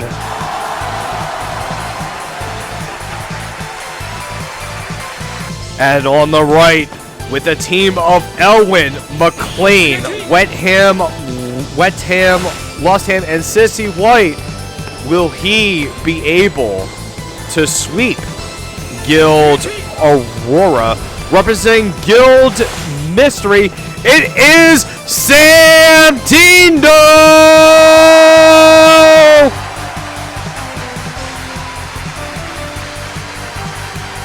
So as we see, IBC going in for the mass attack build, going to be cast that on everyone here, and going to give the heavy strike formation to Cortez and the Lost Hand here. Meanwhile, on the side of Sam is going to be going for the cast of Terrifying Wave here. And Lucretia is going to be moving down onto the bottom left side of the map here. Lucretia is going to be bringing in Cleanse, Dark Reaper, and Heaven's Sanction here. Lost Ham is going to be bringing in the Air Slash and 3C build. And we do have a single target skill coming in for the Cortez here of Soul Scream here. And Adankamo is going to be bringing in Fireball into the mix with Black Hole and 3C here. And on the side of Sam, we have the Air Slash Ham. Both hams have the Air Slash. McLean is going to be bringing in his standard set. Elwin is going to be bringing in the Force of Will passive here. And let's go see how both players are going to do here. We are going to see the portal coming in, and it's going to grant Steve a Tenyo Breeze here. And interesting enough, this portal placement from Fancy is pretty interesting here.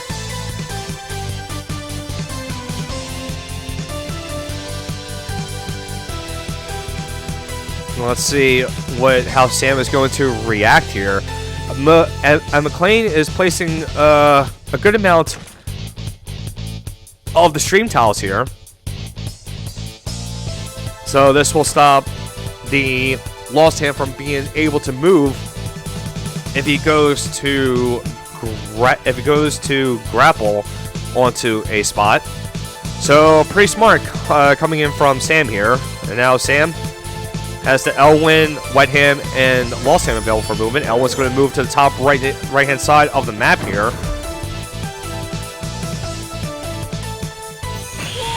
We are going to have a soul depiction on the Wet Ham from Cortez. And Cortez is going to proc a breeze But it's not really going to do much here. Because he already has the mobility buff of IBC's heavy strike formation here.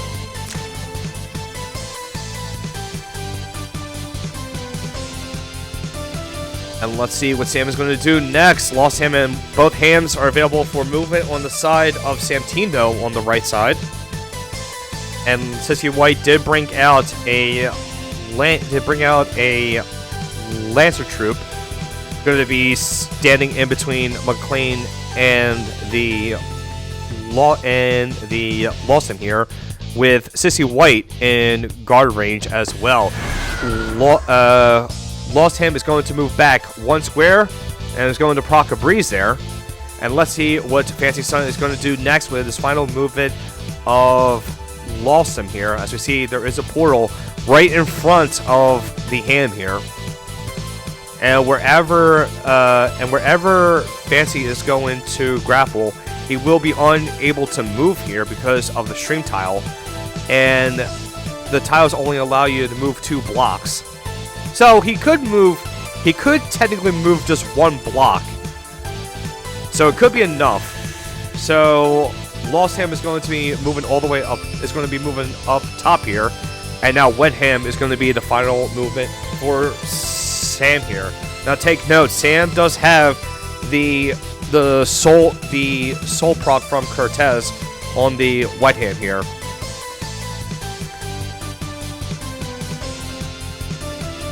Wet Ham equipped with the werewolves here on this map. I'm surprised that Sam didn't go for the gargoyles, so he'll be able to traverse the stream tiles here. So let's go see what's going to happen next. Sam is taking his time thinking here. 193 seconds left in the backup timer, with Fancy Sun with a backup timer of 269. Nice.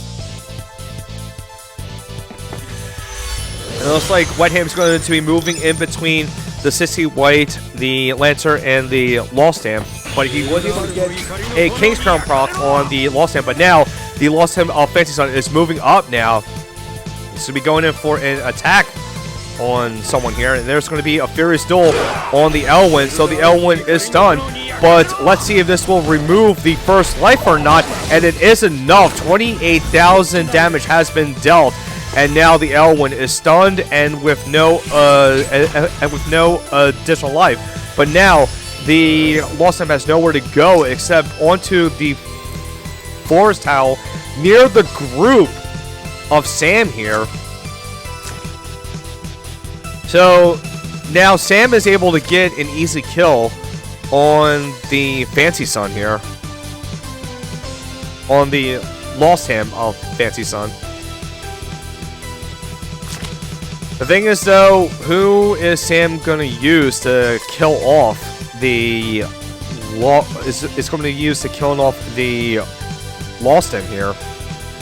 So, interesting enough, this looks like an Overlord's badge or a Swordsmith on the ham, though. Oh, I'm sorry. No, it's not. I'm sorry, it's not. It's just because of the talent. It's because of the talent. Sorry about that. The talent is able to grant additional skill and such. And the magic defense could be the result of like a King's Crown. All right. So IBC going to go for a movement here. And I do believe that there was. Trying to see what that was. That was a defensive buff on the Adankamo. But I did hear like a breeze somewhere. Could be wrong. Anyways, here we are. We are back to Sam. Sam having his Elwyn stunned here. And the Lost Ham is still there. And we did see an Inspire coming in from the Sissy White. Going to healing the Elwyn up to 22% life now.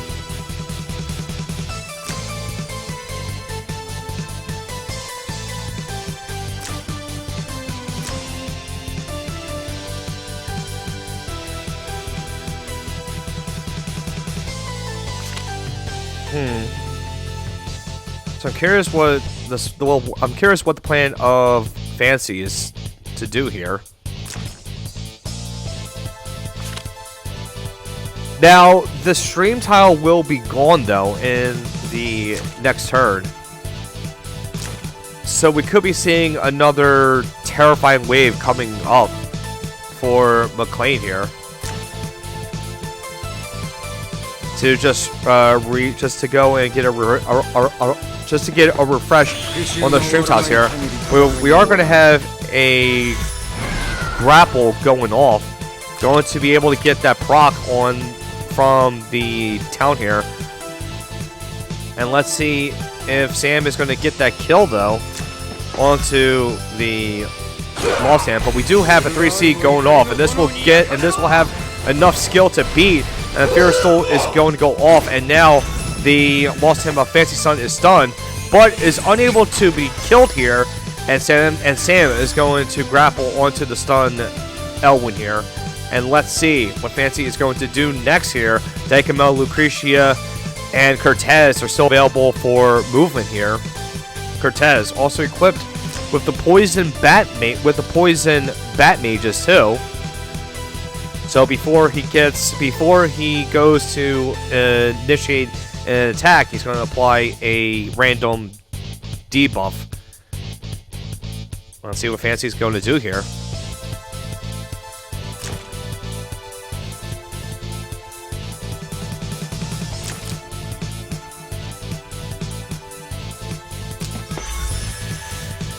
And it looks like a Dekamo is going to be moving on up. It's going to also give a regeneration buff to the Cortez. And the White Hand of 17 is going to be going in for attack against the Lost Hand.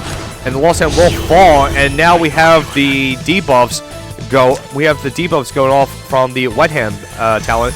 Going off onto the IBC, the Lucretia, and a Dankamo here. So if Dankamo were to hit the portal, she will be unable to act again here. So depending on the build of IBC for Fancy here, hopefully it is a Goddess here to remove the debuffs here. But as we see, the Golem of Lucretia was able to get a Tenyo Breeze here. So that's pretty neat there.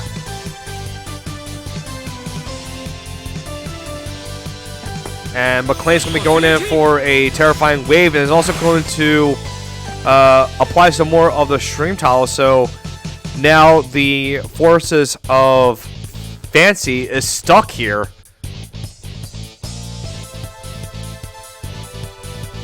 Let's see how Fancy is going to do this now.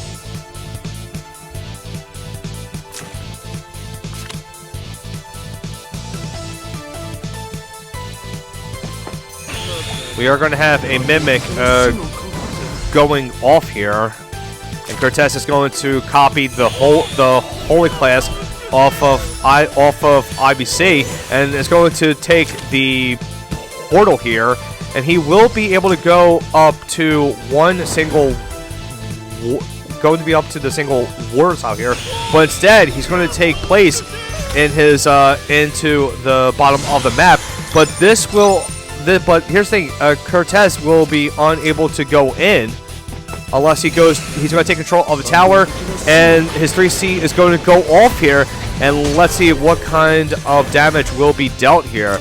We see McLean is going to suffer from the damage dealt decrease by 20%, and he is going to be taking fixed damage here. The Lancer Troop is going to be taking magic defense decrease by 30%, and the Wet Ham is going to be taking fixed damage here. So a good amount of damage coming in from Fancy Sun, but I don't think it's going to be enough though. And the Elwyn of Sam is back online now.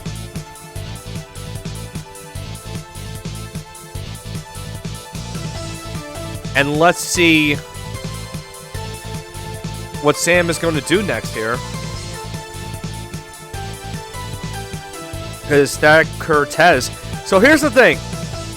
if Sam gets a kill on Cortez, Cortez is going to be going for an... Cortez will be considered to act again here. And that'll be that. So, alright, so never mind. He won't be able to get turn prio.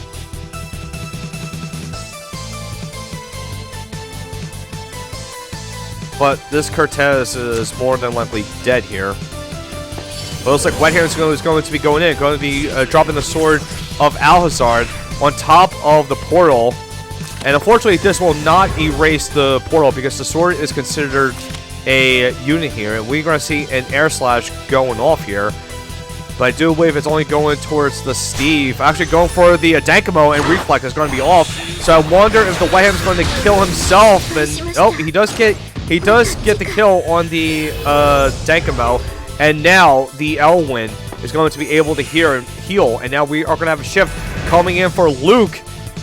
And Steve is going to be moving and giving IBC the clock. And now Luke could be going in for the kill on McLean here. Because he is not in the water tower.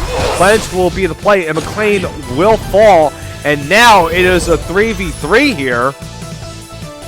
And Sam having the Elwyn, the Lost Him, and Sissy White available for movement here. So now here is the thing here, folks.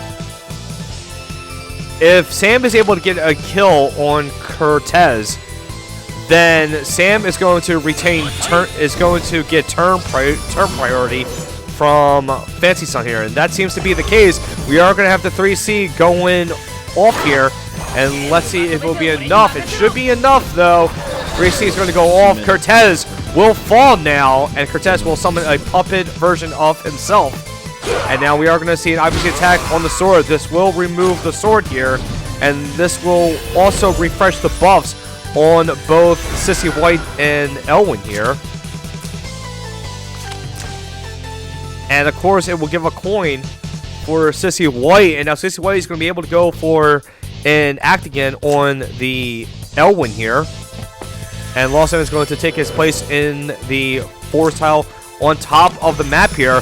And we are going to see an attack coming in from the Cortez. Going to be dealing some damage and debuffs, but because of Reign of Glory, Elwyn is not going to be able to receive any kind of debuffs whatsoever here. Now I'm curious if we're going to see an act again coming in for either the Elwyn or the Lost Ham here. And we do see an act again on the Lost Ham. And the Lancer Troop is going to move on up. And Lost Ham is going to be going in for the grapple here onto the forest tile. And I'm curious what his attack will be on. Will it be on Steve or IBC? And let's see, it's going to be onto the IBC. Air Slash is going to be the attack. And will this be enough? Yes, it will. IBC will fall, taking 51,000 damage here. Lost Ham is going to be going in for the claw here onto the Sissy White and taking his place back into the tree. Here we are on turn 4, guys.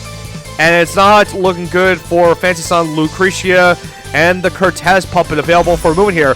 Lucretia is going to be going in for attack. Windwall is going to go proc, and I wonder if this will be enough to kill off the Elwyn, and it will onto the final tick of Elwyn. Elwyn will fall, taking close to 25,000 damage, and another Tango Breeze has been given to Steve here, and we are back to Sam with the Lost Ham and Sissy White available for movement here. And Sam has a backup time of 8 seconds left here. And let's see, Lost Ham is going to be retreating back here, and Cortez is going to be going for the Lancer Troop, and the Lancer Troop will fall. And now it is down to Sissy White. Sissy White will be going in for an Inspire, but she's not going to have enough coins to summon a troop here. And here we are going to turn 5. The troops of Sam, the heroes of Sam, are in the fog here. Cortez and Lucretia still available for Fancy Sun here. And let's see how Fancy Sun is going to respond to this. We do have a Heaven's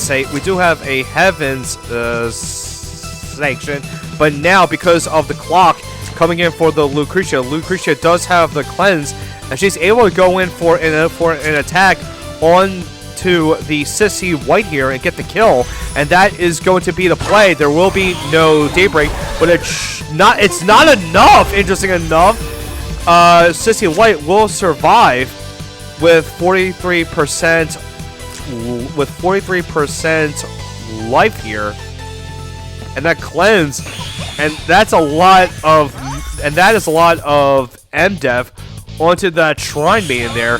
And now Sam is able to summon a Lancer troop here, going for the guard. But as we see, Cortez doesn't care. He's going in for the tag.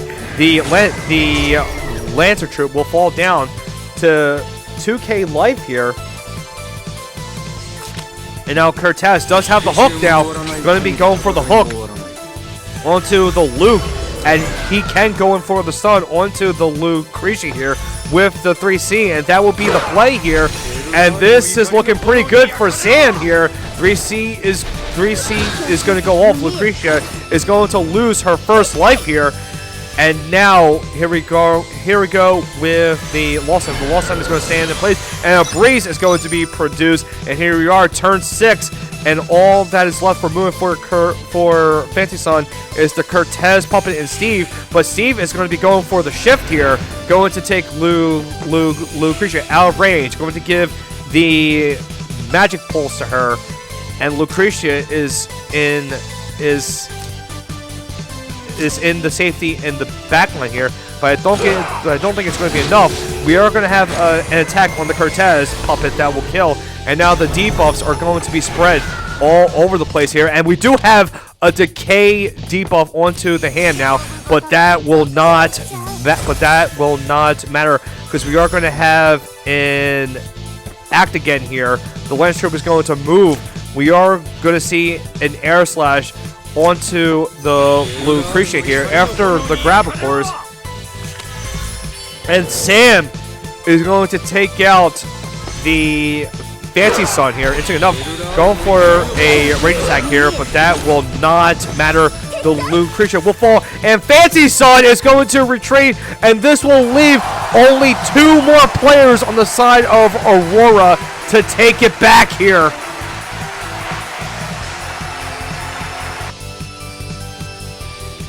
Oh my God. And now we are reaching towards the end here, folks. We are reaching towards the end. Aurora has 2 more players left on their side, folks.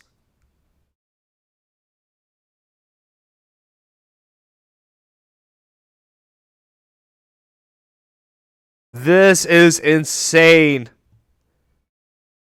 And now we are down to the final 2 players of Aurora for Aurora here. That is Boing Boings and Ad Assassin, and they are nowhere to be seen. So someone really needs to get these 2 here. Oh God, this is insane here, folks. This is absolutely insane. Also, the defeat theme plays.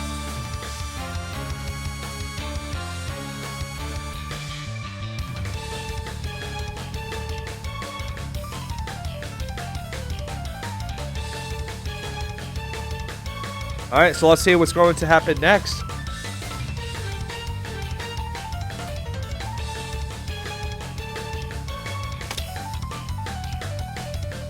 Let's see who Aurora is going to call out here.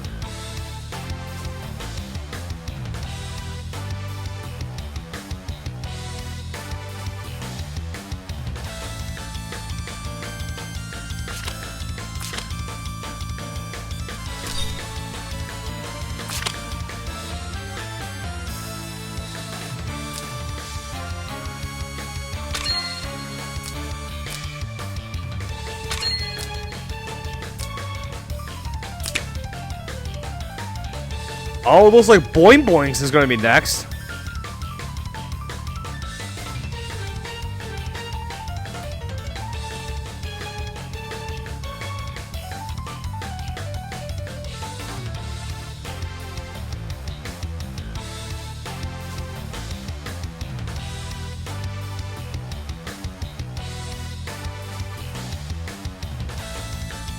On pick ban. Yeah, Sam, you're not my friend. I sent you a friend request. Wait, back out, guys. Back out. Back out.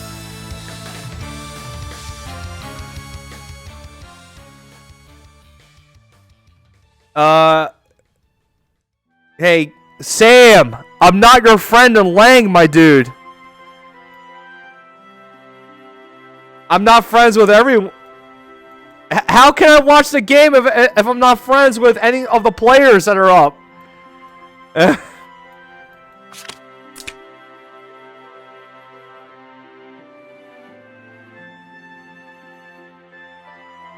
Man, they literally jumped right into the game. There wasn't no map being chosen.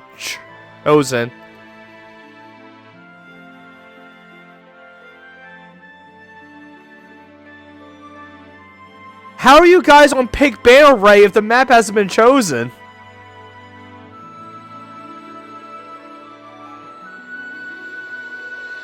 Yeah, what the fuck? I'm not even friends with Boy. There we go. Now Sam's my friend. Okay.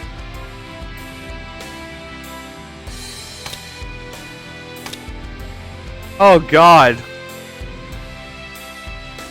Alright, now you may proceed. Jeez.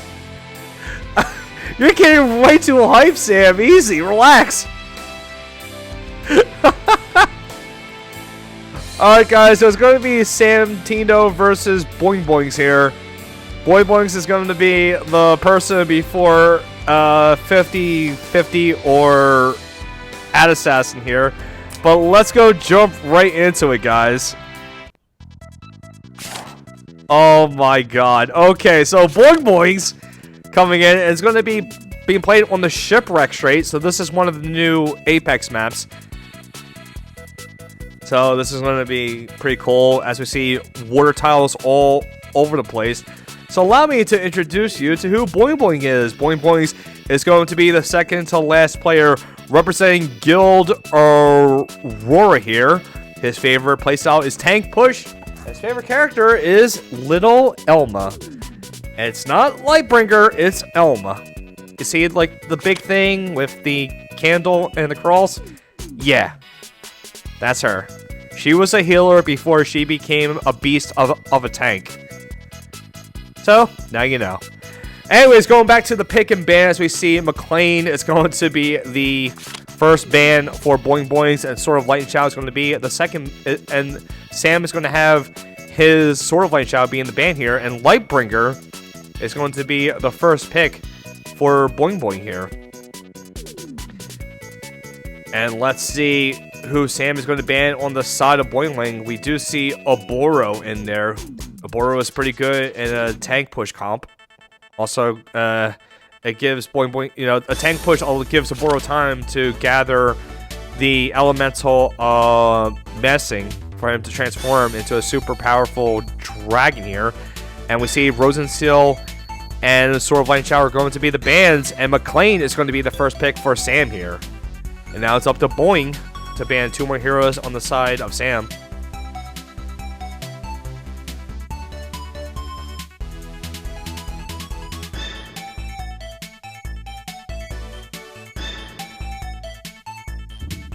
And my phone just died. Oh boy. Don't you hate it when your phone just dies? Just randomly dies? Like you turn on and you see 2% and you're like, oh crap, and it's too late. It dies. Hate it when that happens. D-Heart and Aurora are going to be the bans against Sam here. And let's see who Boing is going to pick as the second pick here.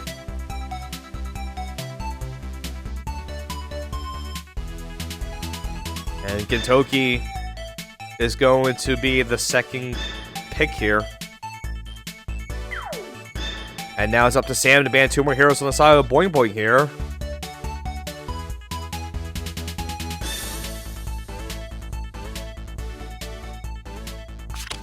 And it looks like Aboro and Wetham are going to be the bans. While Sam is going to be the second pick for Sam here. Now it's up to Boing Boing to ban 2 more heroes on the side of Sam here. Epsilon and Gatoki are going to be the next two bands here. Let's see who Boing is going to pick here. Boing still has the Elma available here.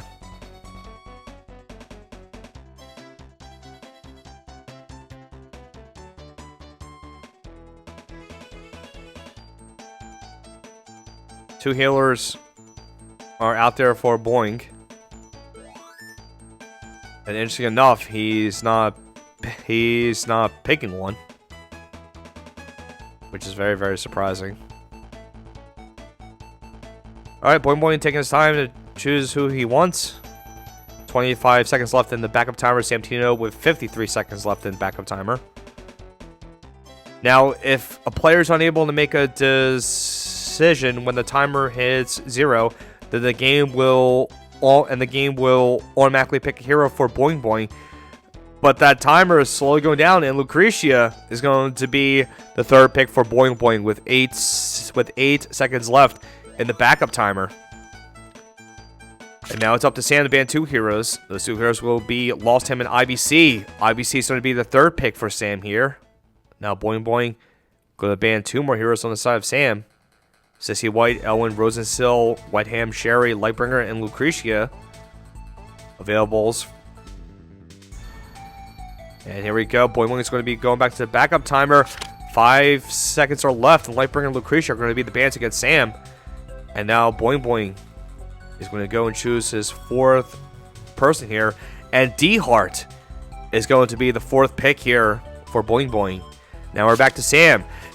Elma and Liana are going to be the bans against Boing Boing. Wet Ham is going to be the fourth pick for Sam. And this is going to be looking pretty good for Sam here in regards to that pick. Boing Boing is not going to have a healer except Kyora if possible. But instead, Boing Boing is going to be banning the Elwin and Sherry of Sam and going for a Hilda final pick here. And now Sam gets to pick a final hero between Sissy White and Rosensill. And Sissy White is going to be the final pick for Sam, teamed up on the map, the Shipwreck Strait. And guys, this is Game of Thrones game number 19 coming up. Mystery is leading 10-8. Aurora only has two more players left.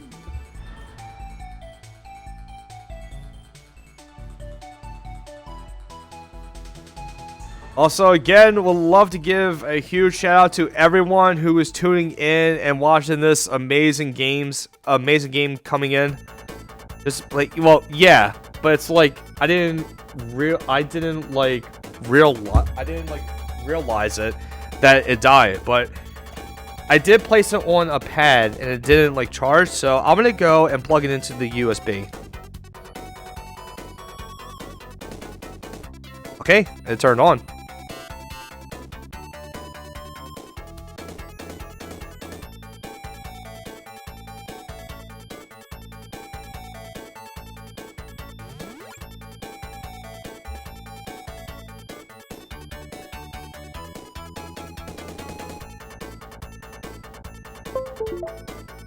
You guys heard that, right? It's charging. I honestly don't know, to be honest.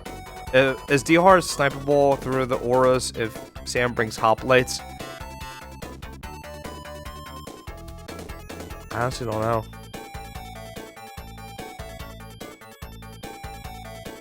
Alright, let's get going into it, guys. Here we go on game number 19 in the Game of Thrones, and allow me to introduce you the two players that are playing here right now. On the left, with a team of Lucretia, D-Heart, Gintoki, Lightbringer, and Hilda. Will he be able to hold back the onslaught of Santino representing Guild Aurora? It is Boing Boings! And on the right, with a team of McLean, Sissy White, Wet Ham, IBC, and Lost Ham. And he has been sweeping up a bit here, representing Guild Mystery. It is Sam Tino!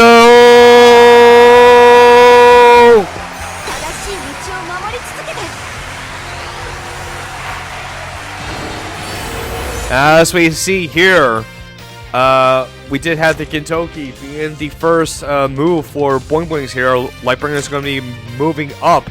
Going to be casting the 3C here. IBC for Sam Tino is going to be casting the Mass Attack here. Going to be giving a Heavy Strike for formation to McLean and the Lost Him here. And we did have an Inspire go off. Lightbringer of Boing Boing is going for the Strengthen build here. Also going to be bringing in Guardian Infantry. Hilda is going to be in her Cavalry class with Royal Calves. Going to be bringing in the faction buff Dominating Information and her 3C. Lucretia going to be bringing in the Firebrands here and all of the single targets in the world. D-Heart is going to end his turn. Going to proc a Breeze. As we see here, we do not see an Oath of Karma build for Boing Boing here. On the side of Sam, though, we have the standard skill set of McLean. Wet Hand going to be going for the Annihilation build.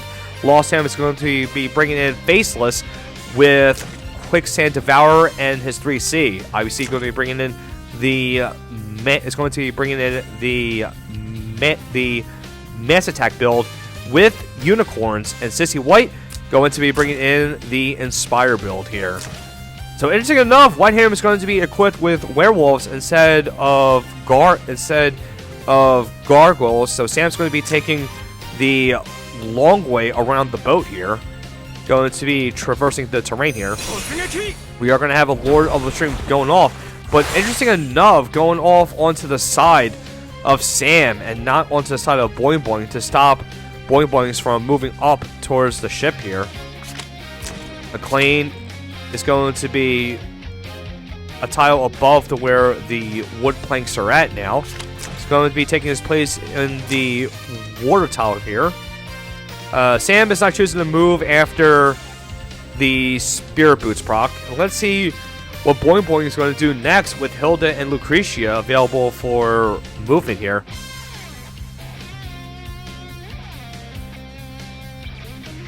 So more than likely, Boing Boing has the Balance Blade build for Hilda as well, because we do see the defense and magic defense increase, but we do have a 3C going off with a charge here. It's not going to be going for the Lancer pick here, interesting enough. Let's see what Sam is going to do next. Wet Ham and Lost Ham available for movement here. Now, Lost Ham is able to grapple onto the cargo here, but he won't be able to do much, especially with the Hilda anti-crit aura, her talent Bloody Revenge. So Lost Ham won't be able to do much here. Now let's see what is going to happen next. Lucretia available for movement for Boing Boings here.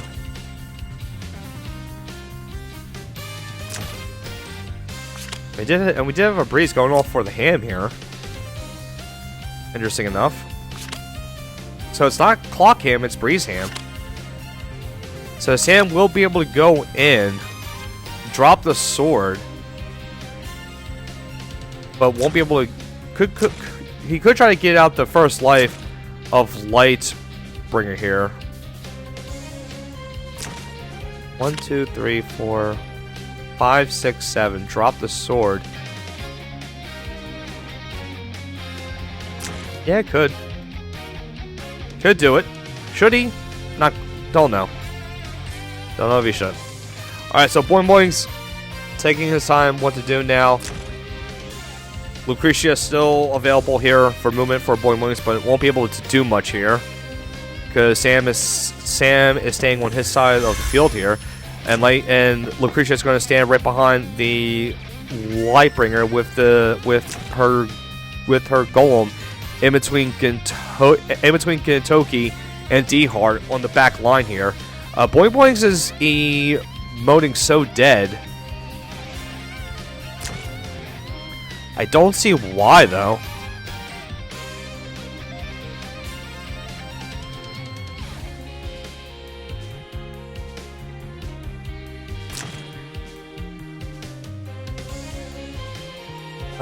One, two, three, four. Can't really grapple anymore except to this cargo here.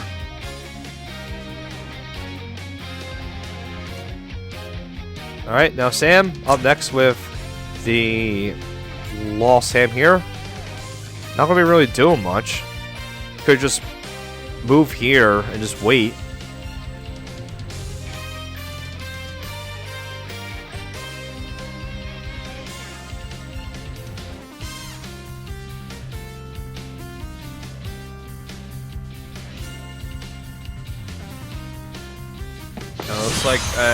It looks like Lost Ham is going to be moving in between the McLean and Wetham, and the investment is going to go off, and Lost Ham is going to be getting a defensive boost here. And now Boing Boing, here we are going into turn 2 now. See what Boing Boing is going to do next. We are going to have the Kentucky take the move first. Going to be moving diagonal a bit. And now Sam is up next here.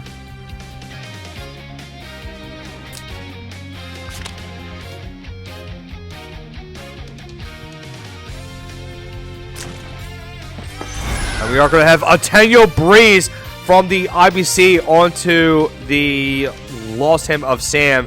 Now, this is actually really good here, because now the Lost Hymn is going to have 6 movement now. And let's see how Boing Boing is going to respond to this here.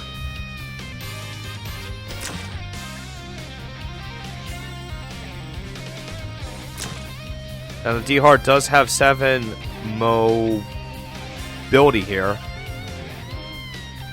Could go for an easy snipe on the Wetham if possible. And then go for a stun on someone here. Of course, I think Boing Boing is going to take his time here. Could be going for a strengthen on the D-Heart as well.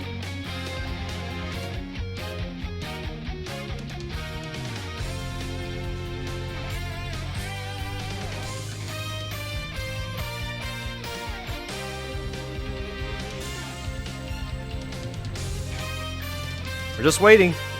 Boing Boings and Sam really taking their time here. Boing Boing's down to 140 seconds left in the backup timer. And with Sam 183 here. Just Boing Boing has to be very careful of the Lost Hymn here. And we do have enough coins for Sissy White to go for an act again here. As we see, D-Heart is actually going to retreat back here. Not going to be able to produce the breeze. Sissy White's going to be going in for the Inspire here.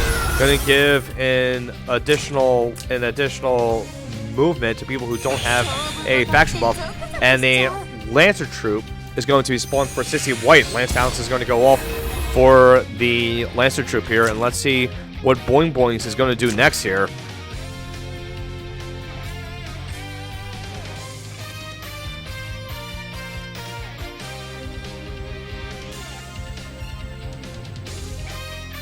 And now Boing Boing up next.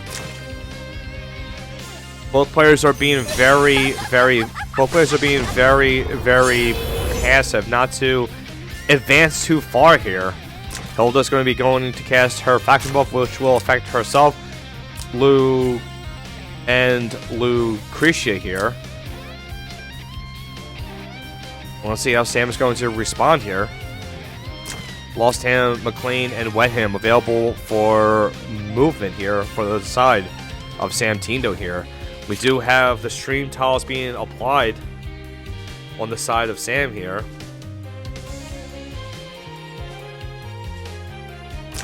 And of course, we still have the dominating information available for Hilda on the side of Boing Boings here.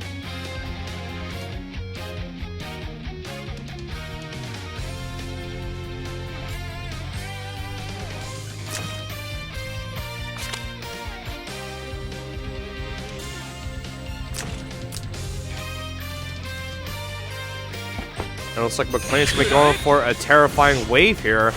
Now, here comes the block that Sam was planning to do here with the McLean. Now, Boing Boing is going to have a hard time traversing the terrain, so this will force Boing Boing to use the dominating formation of Hilda here to remove these stream tiles here. So Lightbringer will be only allowed to move up here. We'll be able to just move one single square here.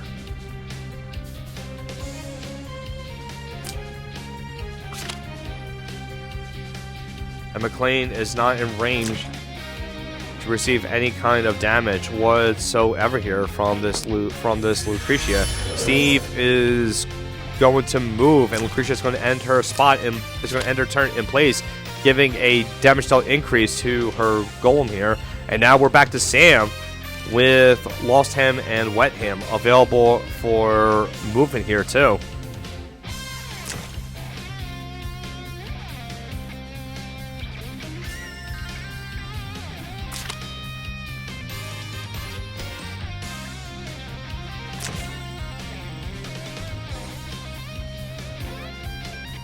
And both players are going down to only about 100 seconds left in the backup timer here.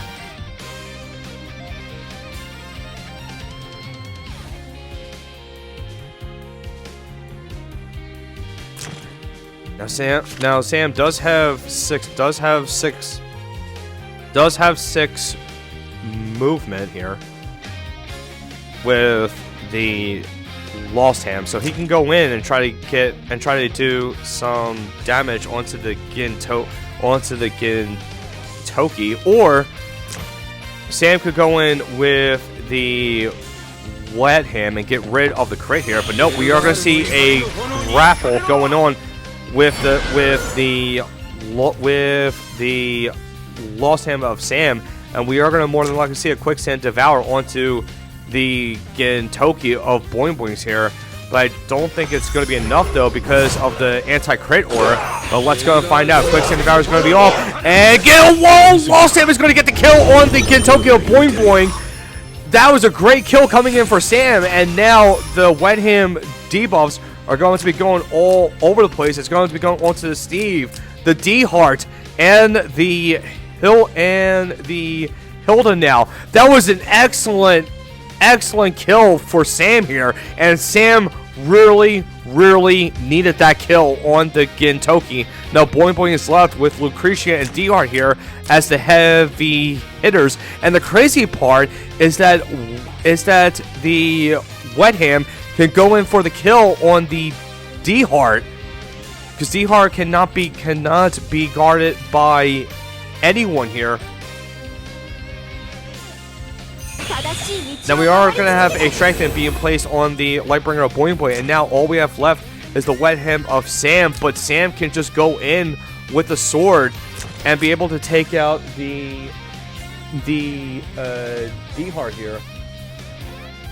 And I wonder if Sam is going to be going for that play here.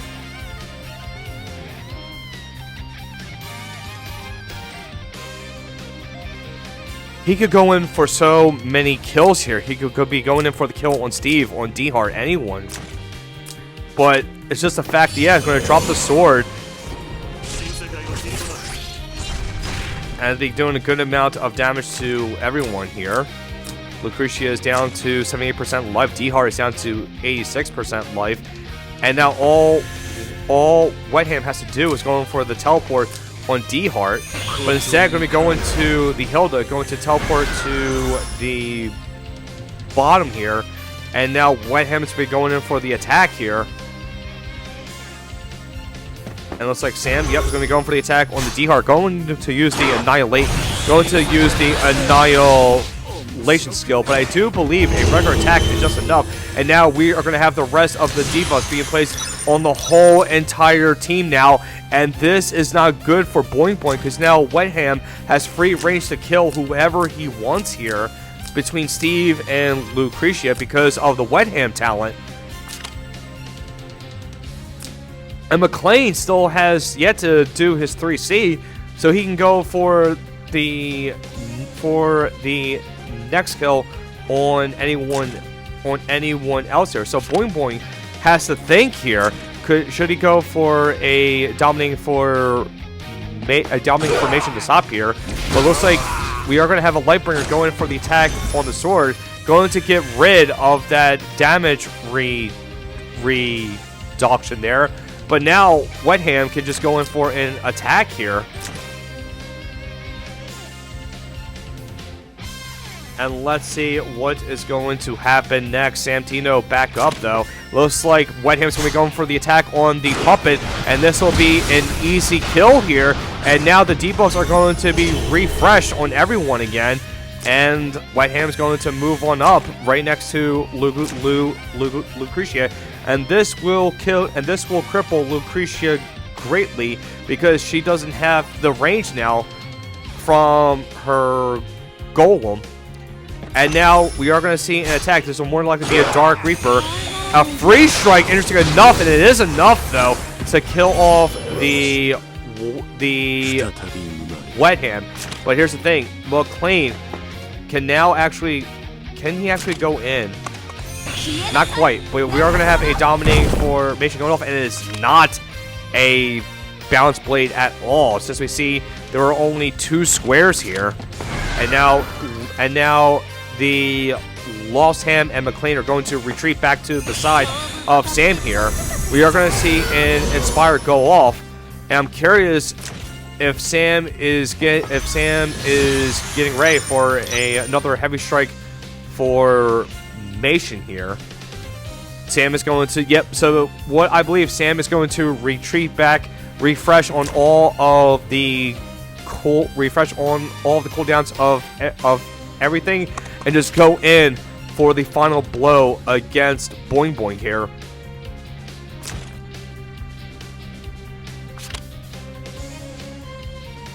And that huge kill coming in from Gintoki, and Wet Ham able to kill the D-Heart here. It's looking pretty good here for Sam. Luke is going to move on up, going to give Lightbringer a factory buff she already has here.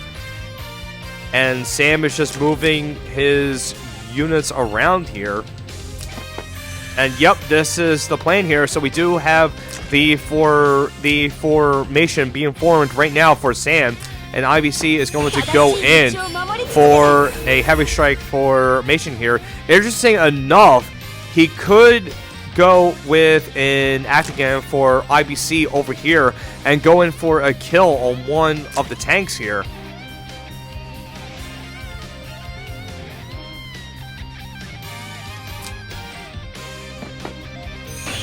And nope, instead we are going to see a mass attack here. We're going to give the attack boost to everyone here. Heavy strike formation is going to be the play, but of course, if you notice Sam, he does have 7 coins on Sissy White, which means he can go for an act again. The act again is going to be going onto the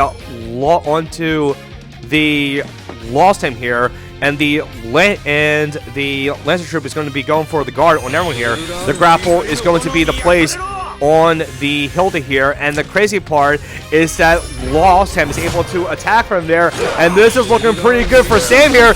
Sandseed Devour is going to be the play. Lucretia will fall, and now Lightbringer and Hilda are going to be the available heroes for Boing Boing here, but I don't think they will be able to survive the onslaught of all of these troops here on the side of Sam, IBC, McLean, and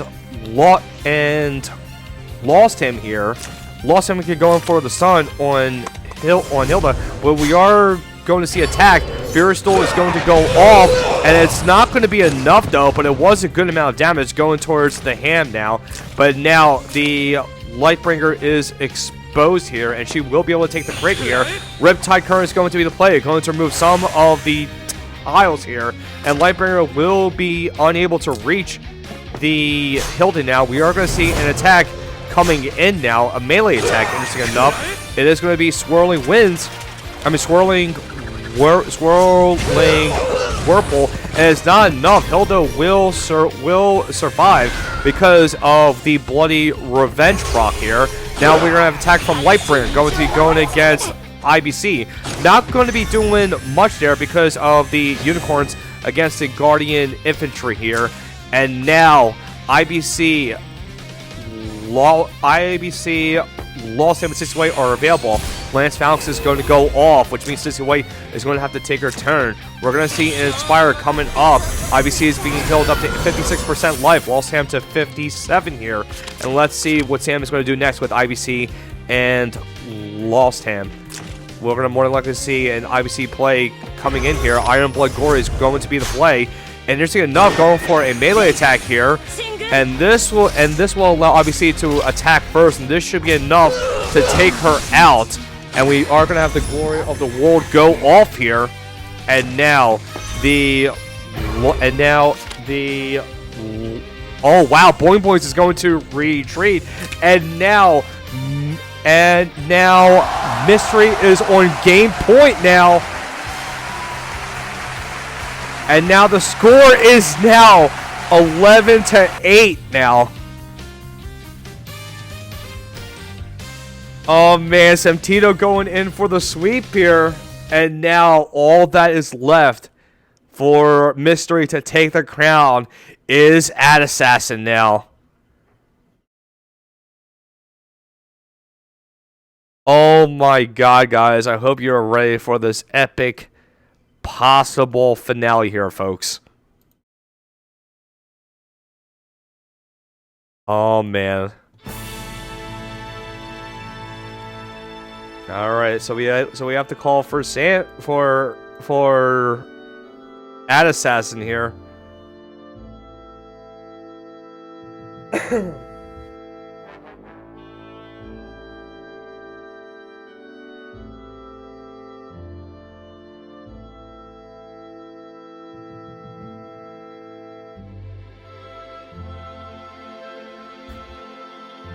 Oh man, the crowd really wants Ad Assassin 50-50 to come out of retirement and fight here. They want Ad Assassin to take the glory, to keep the glory of Aurora shining here, but Mystery is coming in for the kill here, and Mystery wants Ad Assassin out here right now.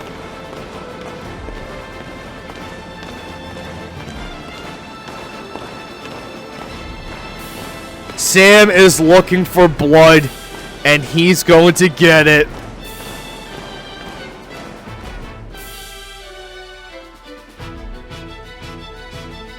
Alright, so we gotta see if Ad Assassin's around.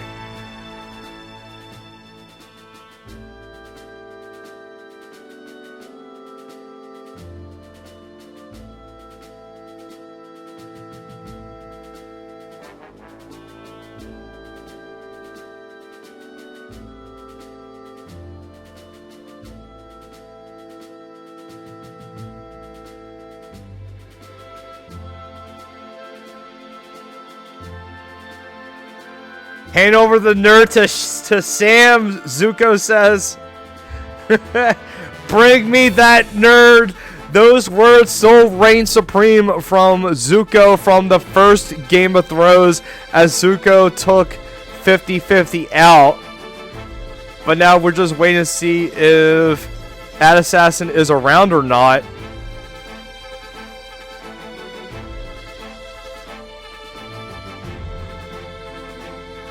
And the crowd is going wild.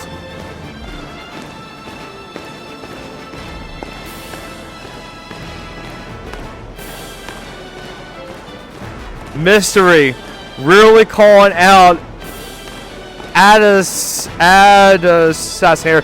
And we just got word Ad Assassin is making his way onto the battlefield now. Oh man. It's getting real, guys. It is getting real. Assassin is going to be making his way.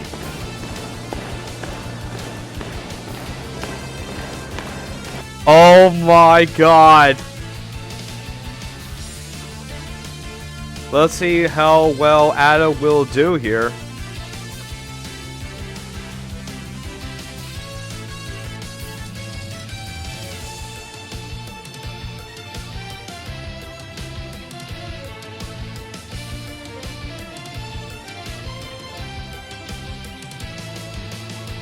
Alright guys, so let's go all take a bathroom break. Oh no, actually... Oh, it's on now, actually. It's about to go on soon.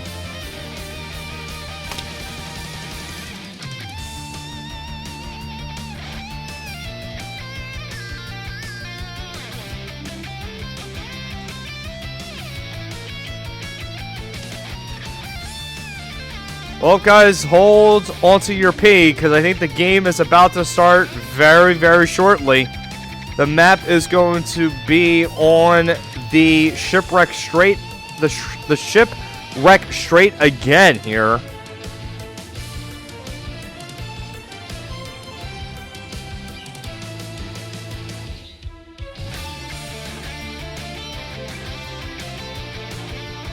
Pull on equip banner while we wait. No, definitely not. Oh, I can go bathroom break? Sweet. Alright, guys, bathroom break, real fast.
Alright, I'm back.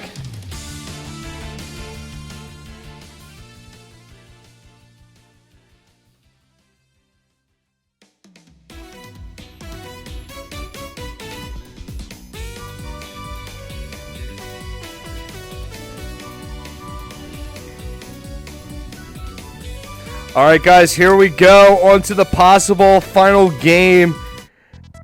And now... Oh man, hope you guys are ready, because now Assassin is making an appearance. This is 50-50 here. Assassin 50-50 on the right hand side. Did have quite a bit of a name change there, but anyways, let me go introduce you to 50-50 here. As we see, his favorite playstyle is no gin, no win, because, you know, if you don't have Gintama, you lose. So, as we see here, as we saw, there was no Gintama. But his favorite character is Lewin. So, 50-50 did a pretty big sweep on the first Guild of Wars against Mystery. What's the Virash pick? It was his profile. It was his old profile picture. But now, as we see, it's Parn. And of course, Virash has been proven very, very strong for 50-50 in the first Game of Thrones. But as we see here, yep. Fake favorite character? No, his favorite character is Lewin. And speaking of Lewin, it's going to be the first pick for Assassin here. And Sam is going to have McLean as the first pick here. Kentucky, Lucretia, and IBC are going to be the bands against Sam. Meanwhile, Lightbringer is going to be the band against 50-50 here. Yep. First pick Lemon for 50-50. And now Sword of Light and Shadow and McLean are going to be the bands. And let's see who Sam is going to pick here. Looks like Lightbringer is going to be the second pick here. Of course, guys, cheer for your favorite team here.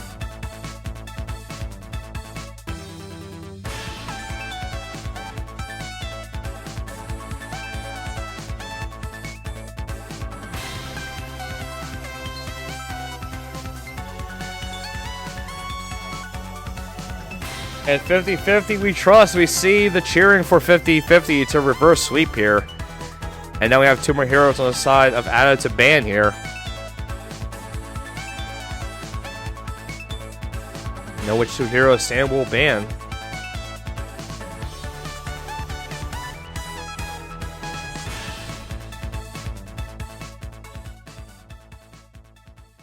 And the backup timer is slowly going on down here.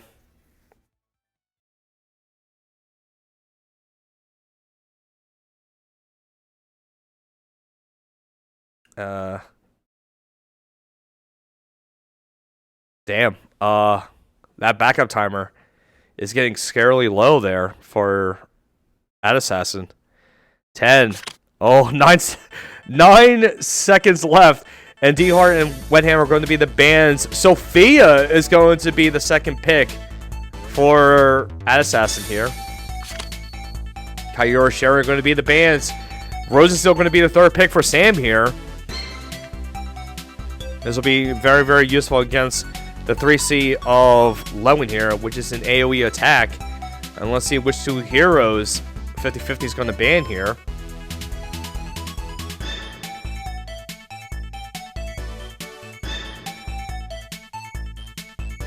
And back out of timer is going down. Oh no! Assassin was unable to make a ban within the time. And no ban has been issued here. I can't tell if Assassin is lagging or not. But the timer is going down to 0. The game's going to randomly pick a hero. Oh, SP Matthew is going to be the pick here for Assassin. Assassin is out of backup time. No ban has been issued. And now Sam's up next to ban two more heroes on the side of Assassin. Elwin and Wetham are going to be the bans.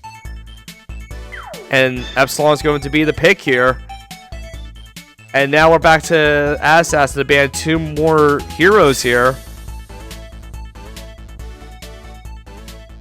Okay. Alright.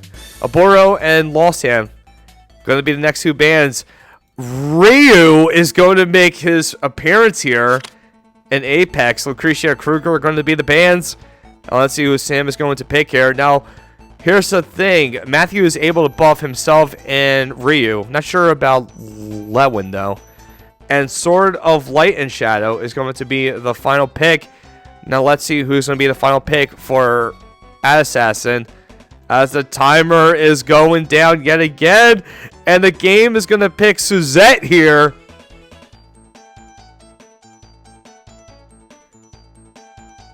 And Suzette is going to be the ban, and oh boy.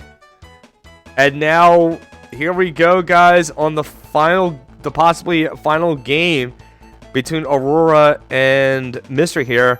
But we do see Susie and Ryu making an appearance here, folks.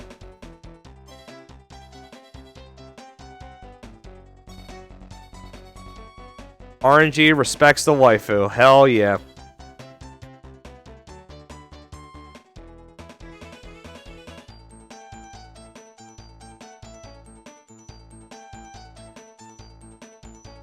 Oh man, hope you guys are having a great time here, folks. Because I sure am.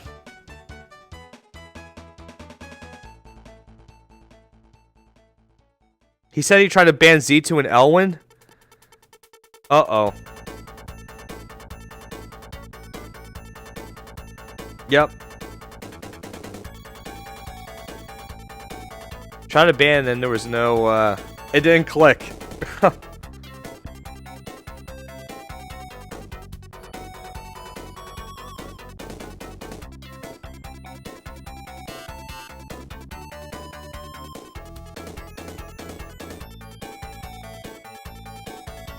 Alright, well, let's see how this will go, guys.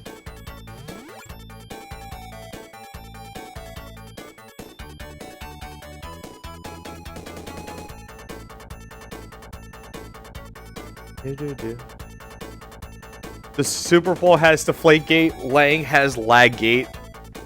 Damn.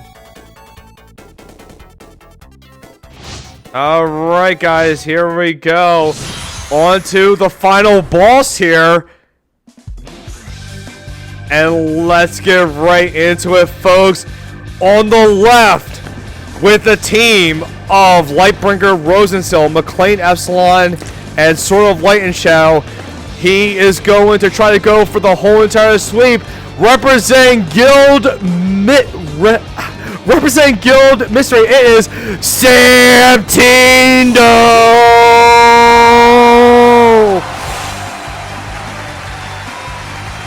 And on the right, with a team of Ryu, Sonata, Suzette, Ledwin, Sophia, and Matthew, it is the final boss for Mystery. Representing Guild Aurora, it is Ad Assassin!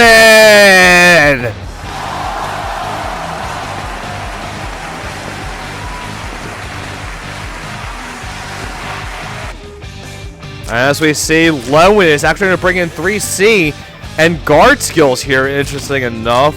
We do have a protect and a defensive command here. Ryu is going to be bringing in adversity, his 3C and fury of wildfire here.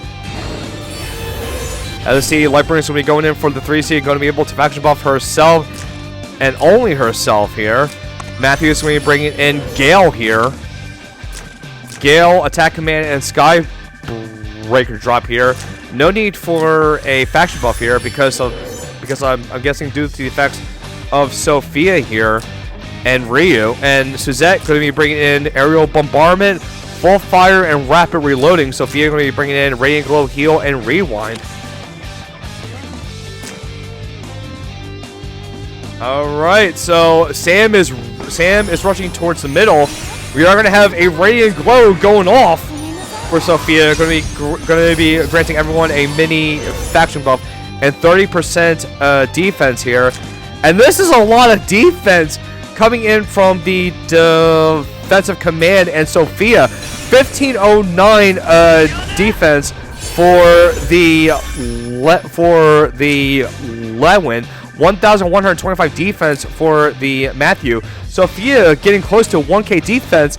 Ryu with 1210 defense, and Sophie and Suzette with 674. But that attack is no joke on the side of Matthew, with a big boost of 2004 attack, close to 2K attack for Lewin here, and Ryu having 1,926 attack. So let's see how this will fare off against the team of Sam Tindo here. Now, Sam will have turn prio, and the fact that I forgot her name. The Sword of Light and Shadow is going to be moving up and going for a kill here. And let's see how this will go. And sorry for Flacito, but I'm in the middle of a commentary here. I'm curious if we're going to see an aerial bombardment with the Ryu on Sam here.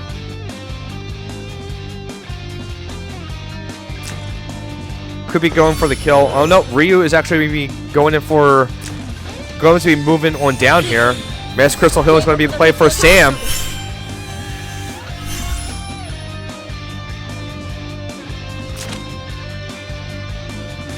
And let's see what Suzette is going to do here.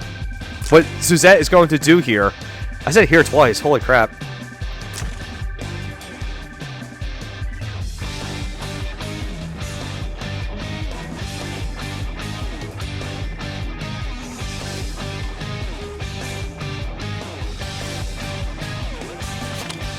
And interesting enough, Suzette is going to be equipping the siege ballistas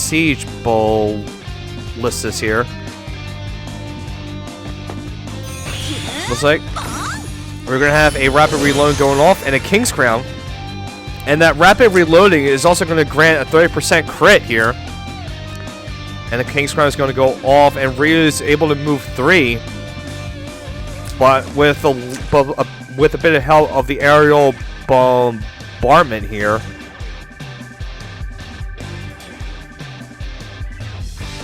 I do believe, so I'm reading the chat. Can Matthew AoE? Yes. So there could be a double AoE if possible. But also, Sam went in with the mass heal now. So it's going to be pretty tough now.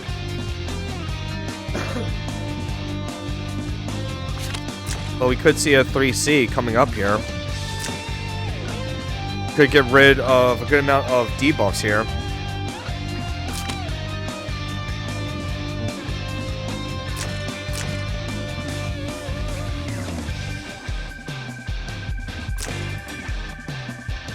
Then again, Terrifying Wave will be able to remove the tile. We'll be able to remove the tiles here. It looks like we are going to have a long-range attack coming here from Suzette here. Not going to be really doing much.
That's interesting. That's a very interesting fight. So I'm just keeping up with the chat here on the side. So apparently if Sword Lane Shadow goes into there, she'll just die right off the bat. I actually thought it was a misclick here, but no, that was actually the play there. Oh, super preemptive. I also thought it was going to be an aerial bombardment here.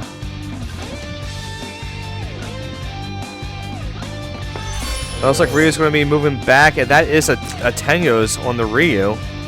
Going to be giving an attack boost to Matthew here. Fortunately, no Tenyo Breeze.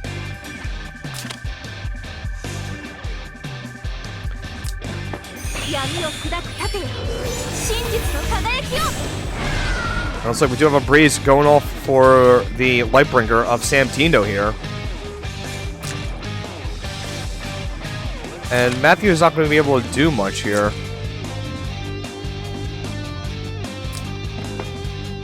We are going to have a heal going off, going to give that mini buff to Ryu. And the Tenyos is going to be giving the Lewin an attack boost here.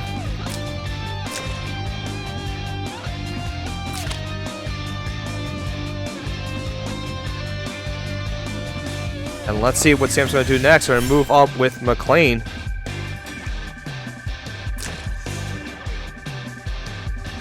And unfortunately for Ada, he's not going to be able to move as much here because of the stream tiles. Could just move here, and that's about it, really. Unless he somehow procs a Gale and goes in for a dive, but nope, we are going to have movement up from Matthew here out of the way.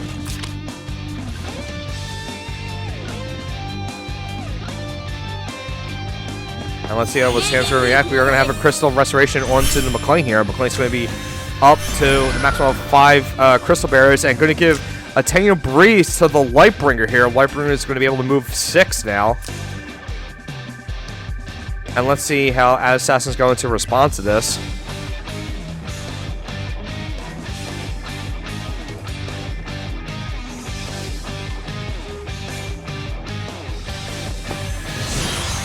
And now we are going on, and now we are on our way to turn 3 here.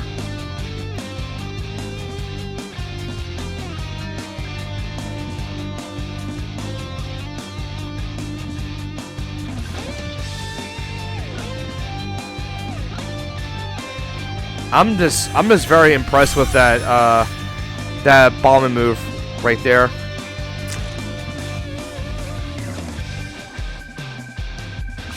And the crazy part is that Sam is just gonna lock. It's just gonna lock at Assassin on this side here, unless we somehow see an aerial bombardment. But that's about it, really.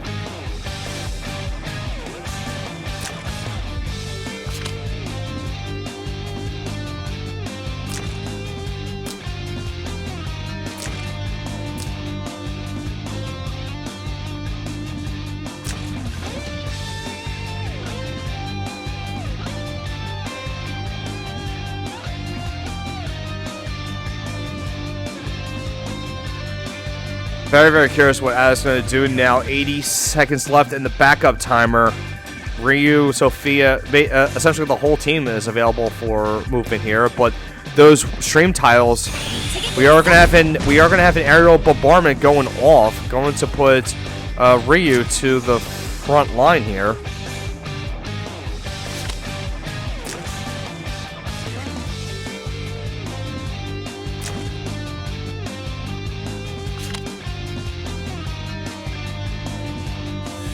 And Sword of Lightning Shadow is going to end her turn in place.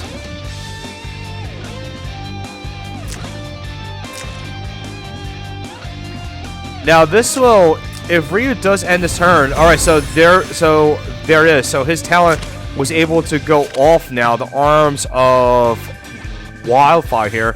Damage increases by 15%, and there's an increase of physical damage taken reduced by 30%. I'm sorry, there's physical damage taken reduced by 30%, and mobility is up by 1. And now Ryu is immune to all debuffs here. So now Ryu cannot die from. I mean, Ryu can still die, but I do believe if he were to die, and if he were to attack and he dies, he comes back to life.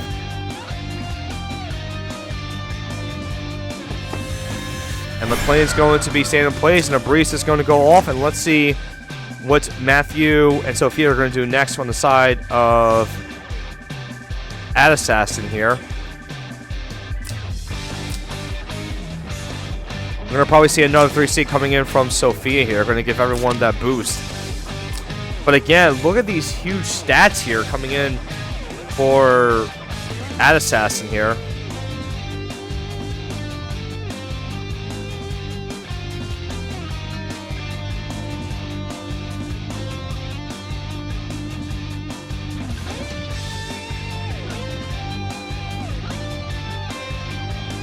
I mean, if Matt were to go in and gets a breeze, and gets a gale, he can go in and try to do a thing, but again, it's not going to be enough, though. 35 seconds left on the backup timer for Assassin. It looks like Matthew's going to retreat back a bit.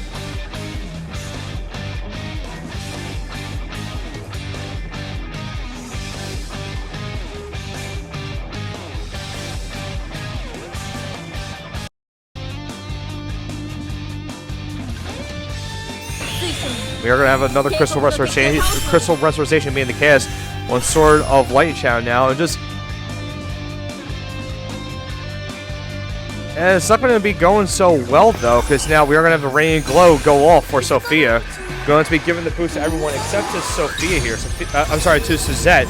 Suzette is not in range. But whoa, we do have a Tango Breeze being the cast is being procced on Matthew here. Now Matthew is going to have 7 mobility here. And let's see what Sam is going to do next now.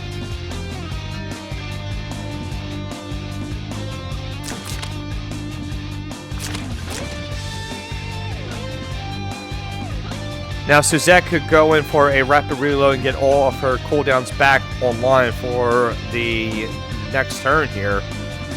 But now Sam has to worry about this Matthew coming in. Terrifying Wave is going to be the cast here, and Matthew was unable to be stunned here.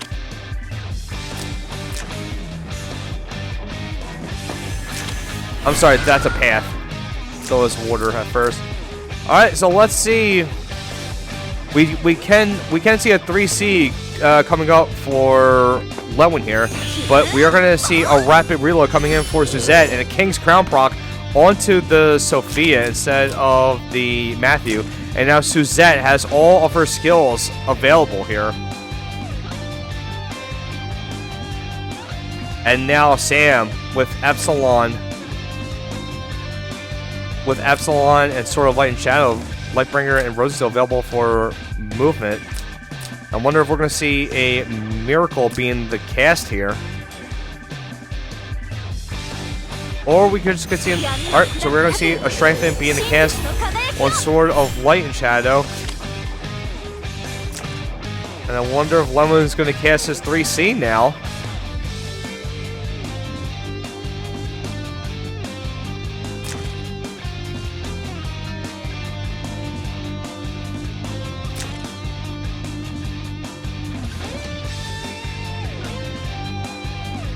I do believe it is 4 blocks, so everyone is going to get hit here, and I'm going to be amazed if the faction buff of Epsilon is removed here. There's a 25% chance that's going to get removed from the 3C, but instead we are going to see a heal from the Sophia here, and we are going to have a Tenyu regeneration buff given to the Ryu. Epsilon is going to end this turn, going to move on up, going to give a Tenyu's defensive buff to Rosenstill here.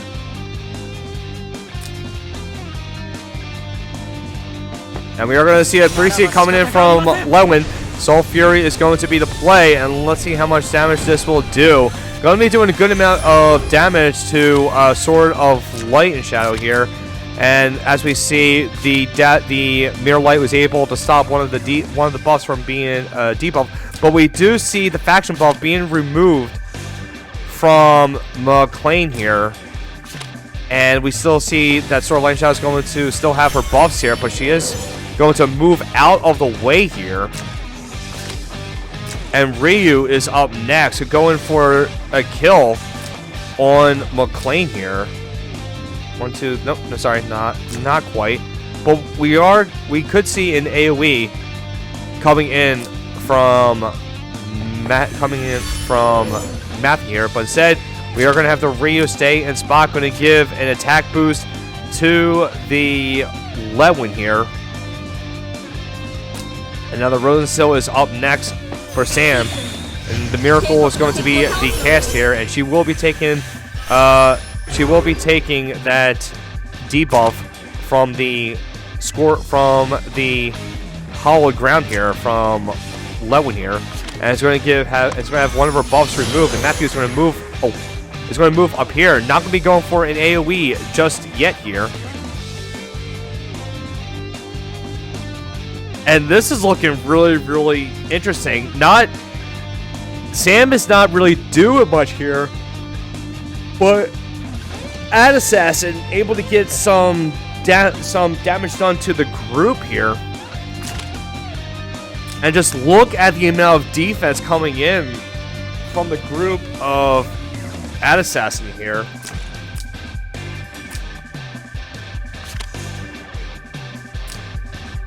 And we do have the heavy infantry equipped, so they're going to be having their defense increased by 30% whenever they are attacked.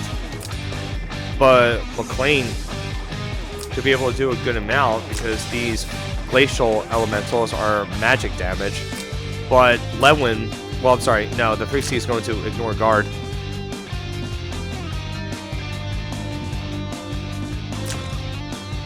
So yeah, Sam really needs to clear these tiles, but we are going to have a faction buff for Epsilon going off first, and we are going to have a Tango Breeze given to the Sword of Light and Shadow for Sam here, and Ad Assassin down to a backup timer of 8 here, which is really, really scary. So once the timer hits 0, the game is going to make a move for the player. We are going to have a Skybreaker drop going down, dealing a good amount of damage to everyone here. Blood Sword is actually going to be the weapon of choice for Matthew. Matthew is going to return to the past, but he's going to go into the fog, and Matthew dies. Assassin threw Matthew away. But this will also proc the Hammer of Ryu here. Oh no. Assassin threw the Matthew away for nothing.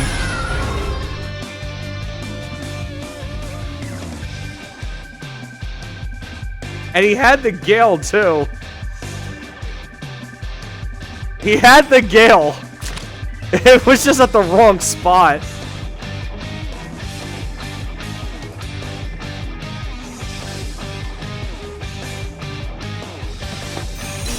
And here we're gonna have the full fire going off. And look at this big incoming blast coming in from Suzette. And we're gonna have some fixed damage being applied here of the Sky Render. And now, here we go. This is where the fun is going to begin here.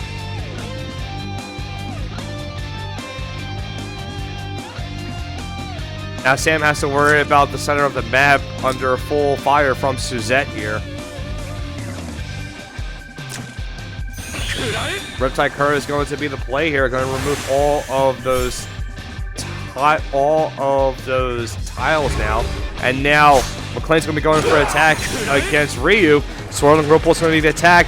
And here comes McLean going in for the kill. And will it be enough? No, it will not. Ryu will survive, but the fixed damage. And Ryu suffers and dies. The fixed damage. And Ad Assassin is going to retreat. And Mystery is going to be your Game of Thrones champions.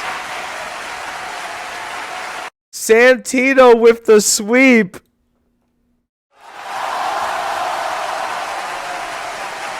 Oh my god, and your winner. Oh my god.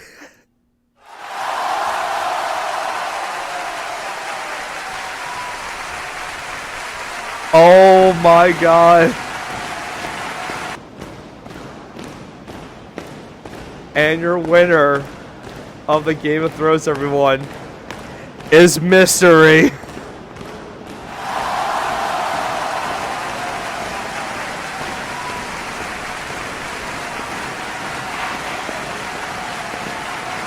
Oh my god. Congrats to Mystery. Oh my god.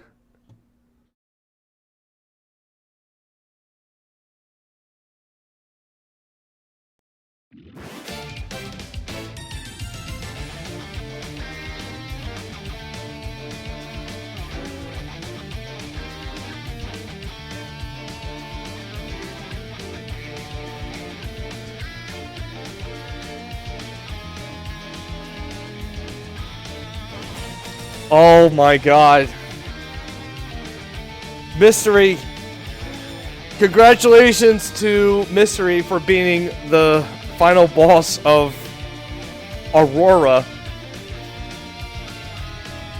Oh my god. Everyone, I want you to cheer for Mystery, everyone. Mystery being the best guild in the Game of Thrones here. And they taken their revenge here against Aurora from the first Game of Thrones. My favorite match? Oh god. I need to like go back through the VODs because my brain is like fried from all the games that have happened these past 3 days.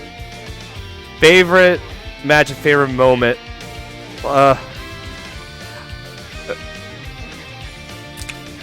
There's just so many. I have to go through the VODs, and I'll give an answer in a couple days, because oh my god, all this. Oh man.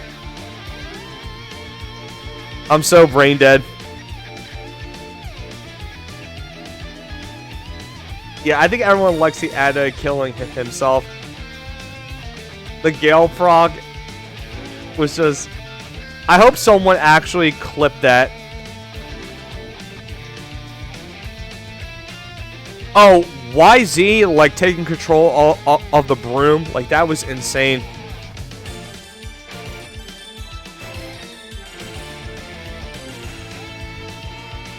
Yeah, I'll go in and clip it and post it on Reddit. And also, I'll post the results on Reddit. So, unfortunately, Zuko and Pinches didn't get a chance to fight.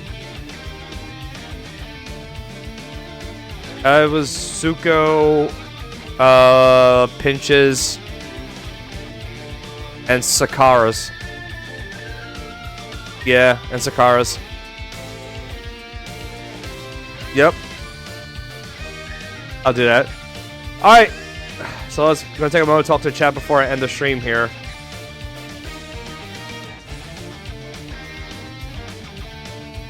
Oh god, everyone is just laughing at the Matthew going back to the file. Gale proc, die.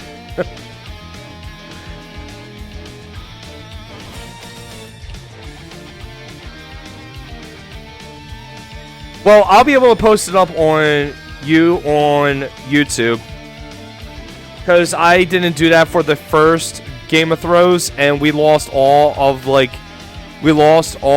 record of what is going on. That's why we had Achilles be able to upload moments of the tournament. So thanks to Achilles for taking the work on doing that. But I'm just going to upload all of the streams. And I'm gonna put in like I'm gonna go put the timestamps and all that stuff. Oh yeah, the double Brenda. No, believe it or not, I think those were my favorite games, with the showing how strong Wandering Duelist was. The double Brenda was pretty good. Double Brenda was really good. There was also the girl in the shell games. That was pretty hype too.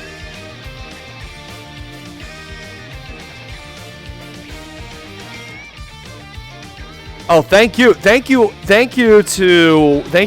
everyone here for coming on by. You guys are absolutely amazing for coming by and watching the stream. I actually enjoy doing all of these commentaries and all that.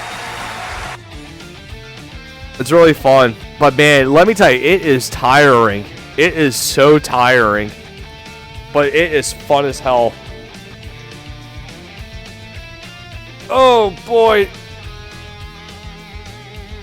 I can't wait to go out into the light and see my family once again. 2020? No, we're not doing a 2020. It's gonna take a week to do. No. It keeps growing and it won't stop going. Oh man, guys. Alright, so that was a blast. And again, huge congratulations to Mystery for taking their revenge on Aurora. And it's been a crazy past 3 days. Right now, we're close to streaming to close to 4 hours. So this whole tournament took about 10 to 11 hours, or 11 to 12 hours to fully do this whole thing. But I'm going to go head out. I'm going to go relax. I think I deserve it. All of you guys definitely deserve a breather from all of this Lang content that has been going on for the past weekend, the past few days, and you guys are all hype, man. You guys are absolutely insane for coming in and just watching everything. Thank you guys. Thank you so much, and also thank you to all the subs. The bits that you guys donated, the bits that you guys gave out during the stream, and I said subs, and thank you to all of the follows and all. And this was one of the biggest like Langrisser live streams and content stuff here, but I'm just hoping it gets bigger and bigger. And hopefully we're gonna have. I'm just hoping that as long ZG they see this and they hopefully turn Langrisser into an esport of some kind. I would love to do commentary in like a stadium or a venue of the sort because this is really fun. I really hope they take notes and they take the ways to go towards an esports way for Lang PvP. But anyways, guys, that is it. And Sadao, thank you so much for the sub. I see you there. Thank you so much, guys. And I'm going to go and end the stream here. But before we end, let's go and play that epic hype video that you guys love. And hope you guys all have a good day, good night, wherever you guys are at. And I'll see you guys later. Take care. And I'll catch you guys on the next stream.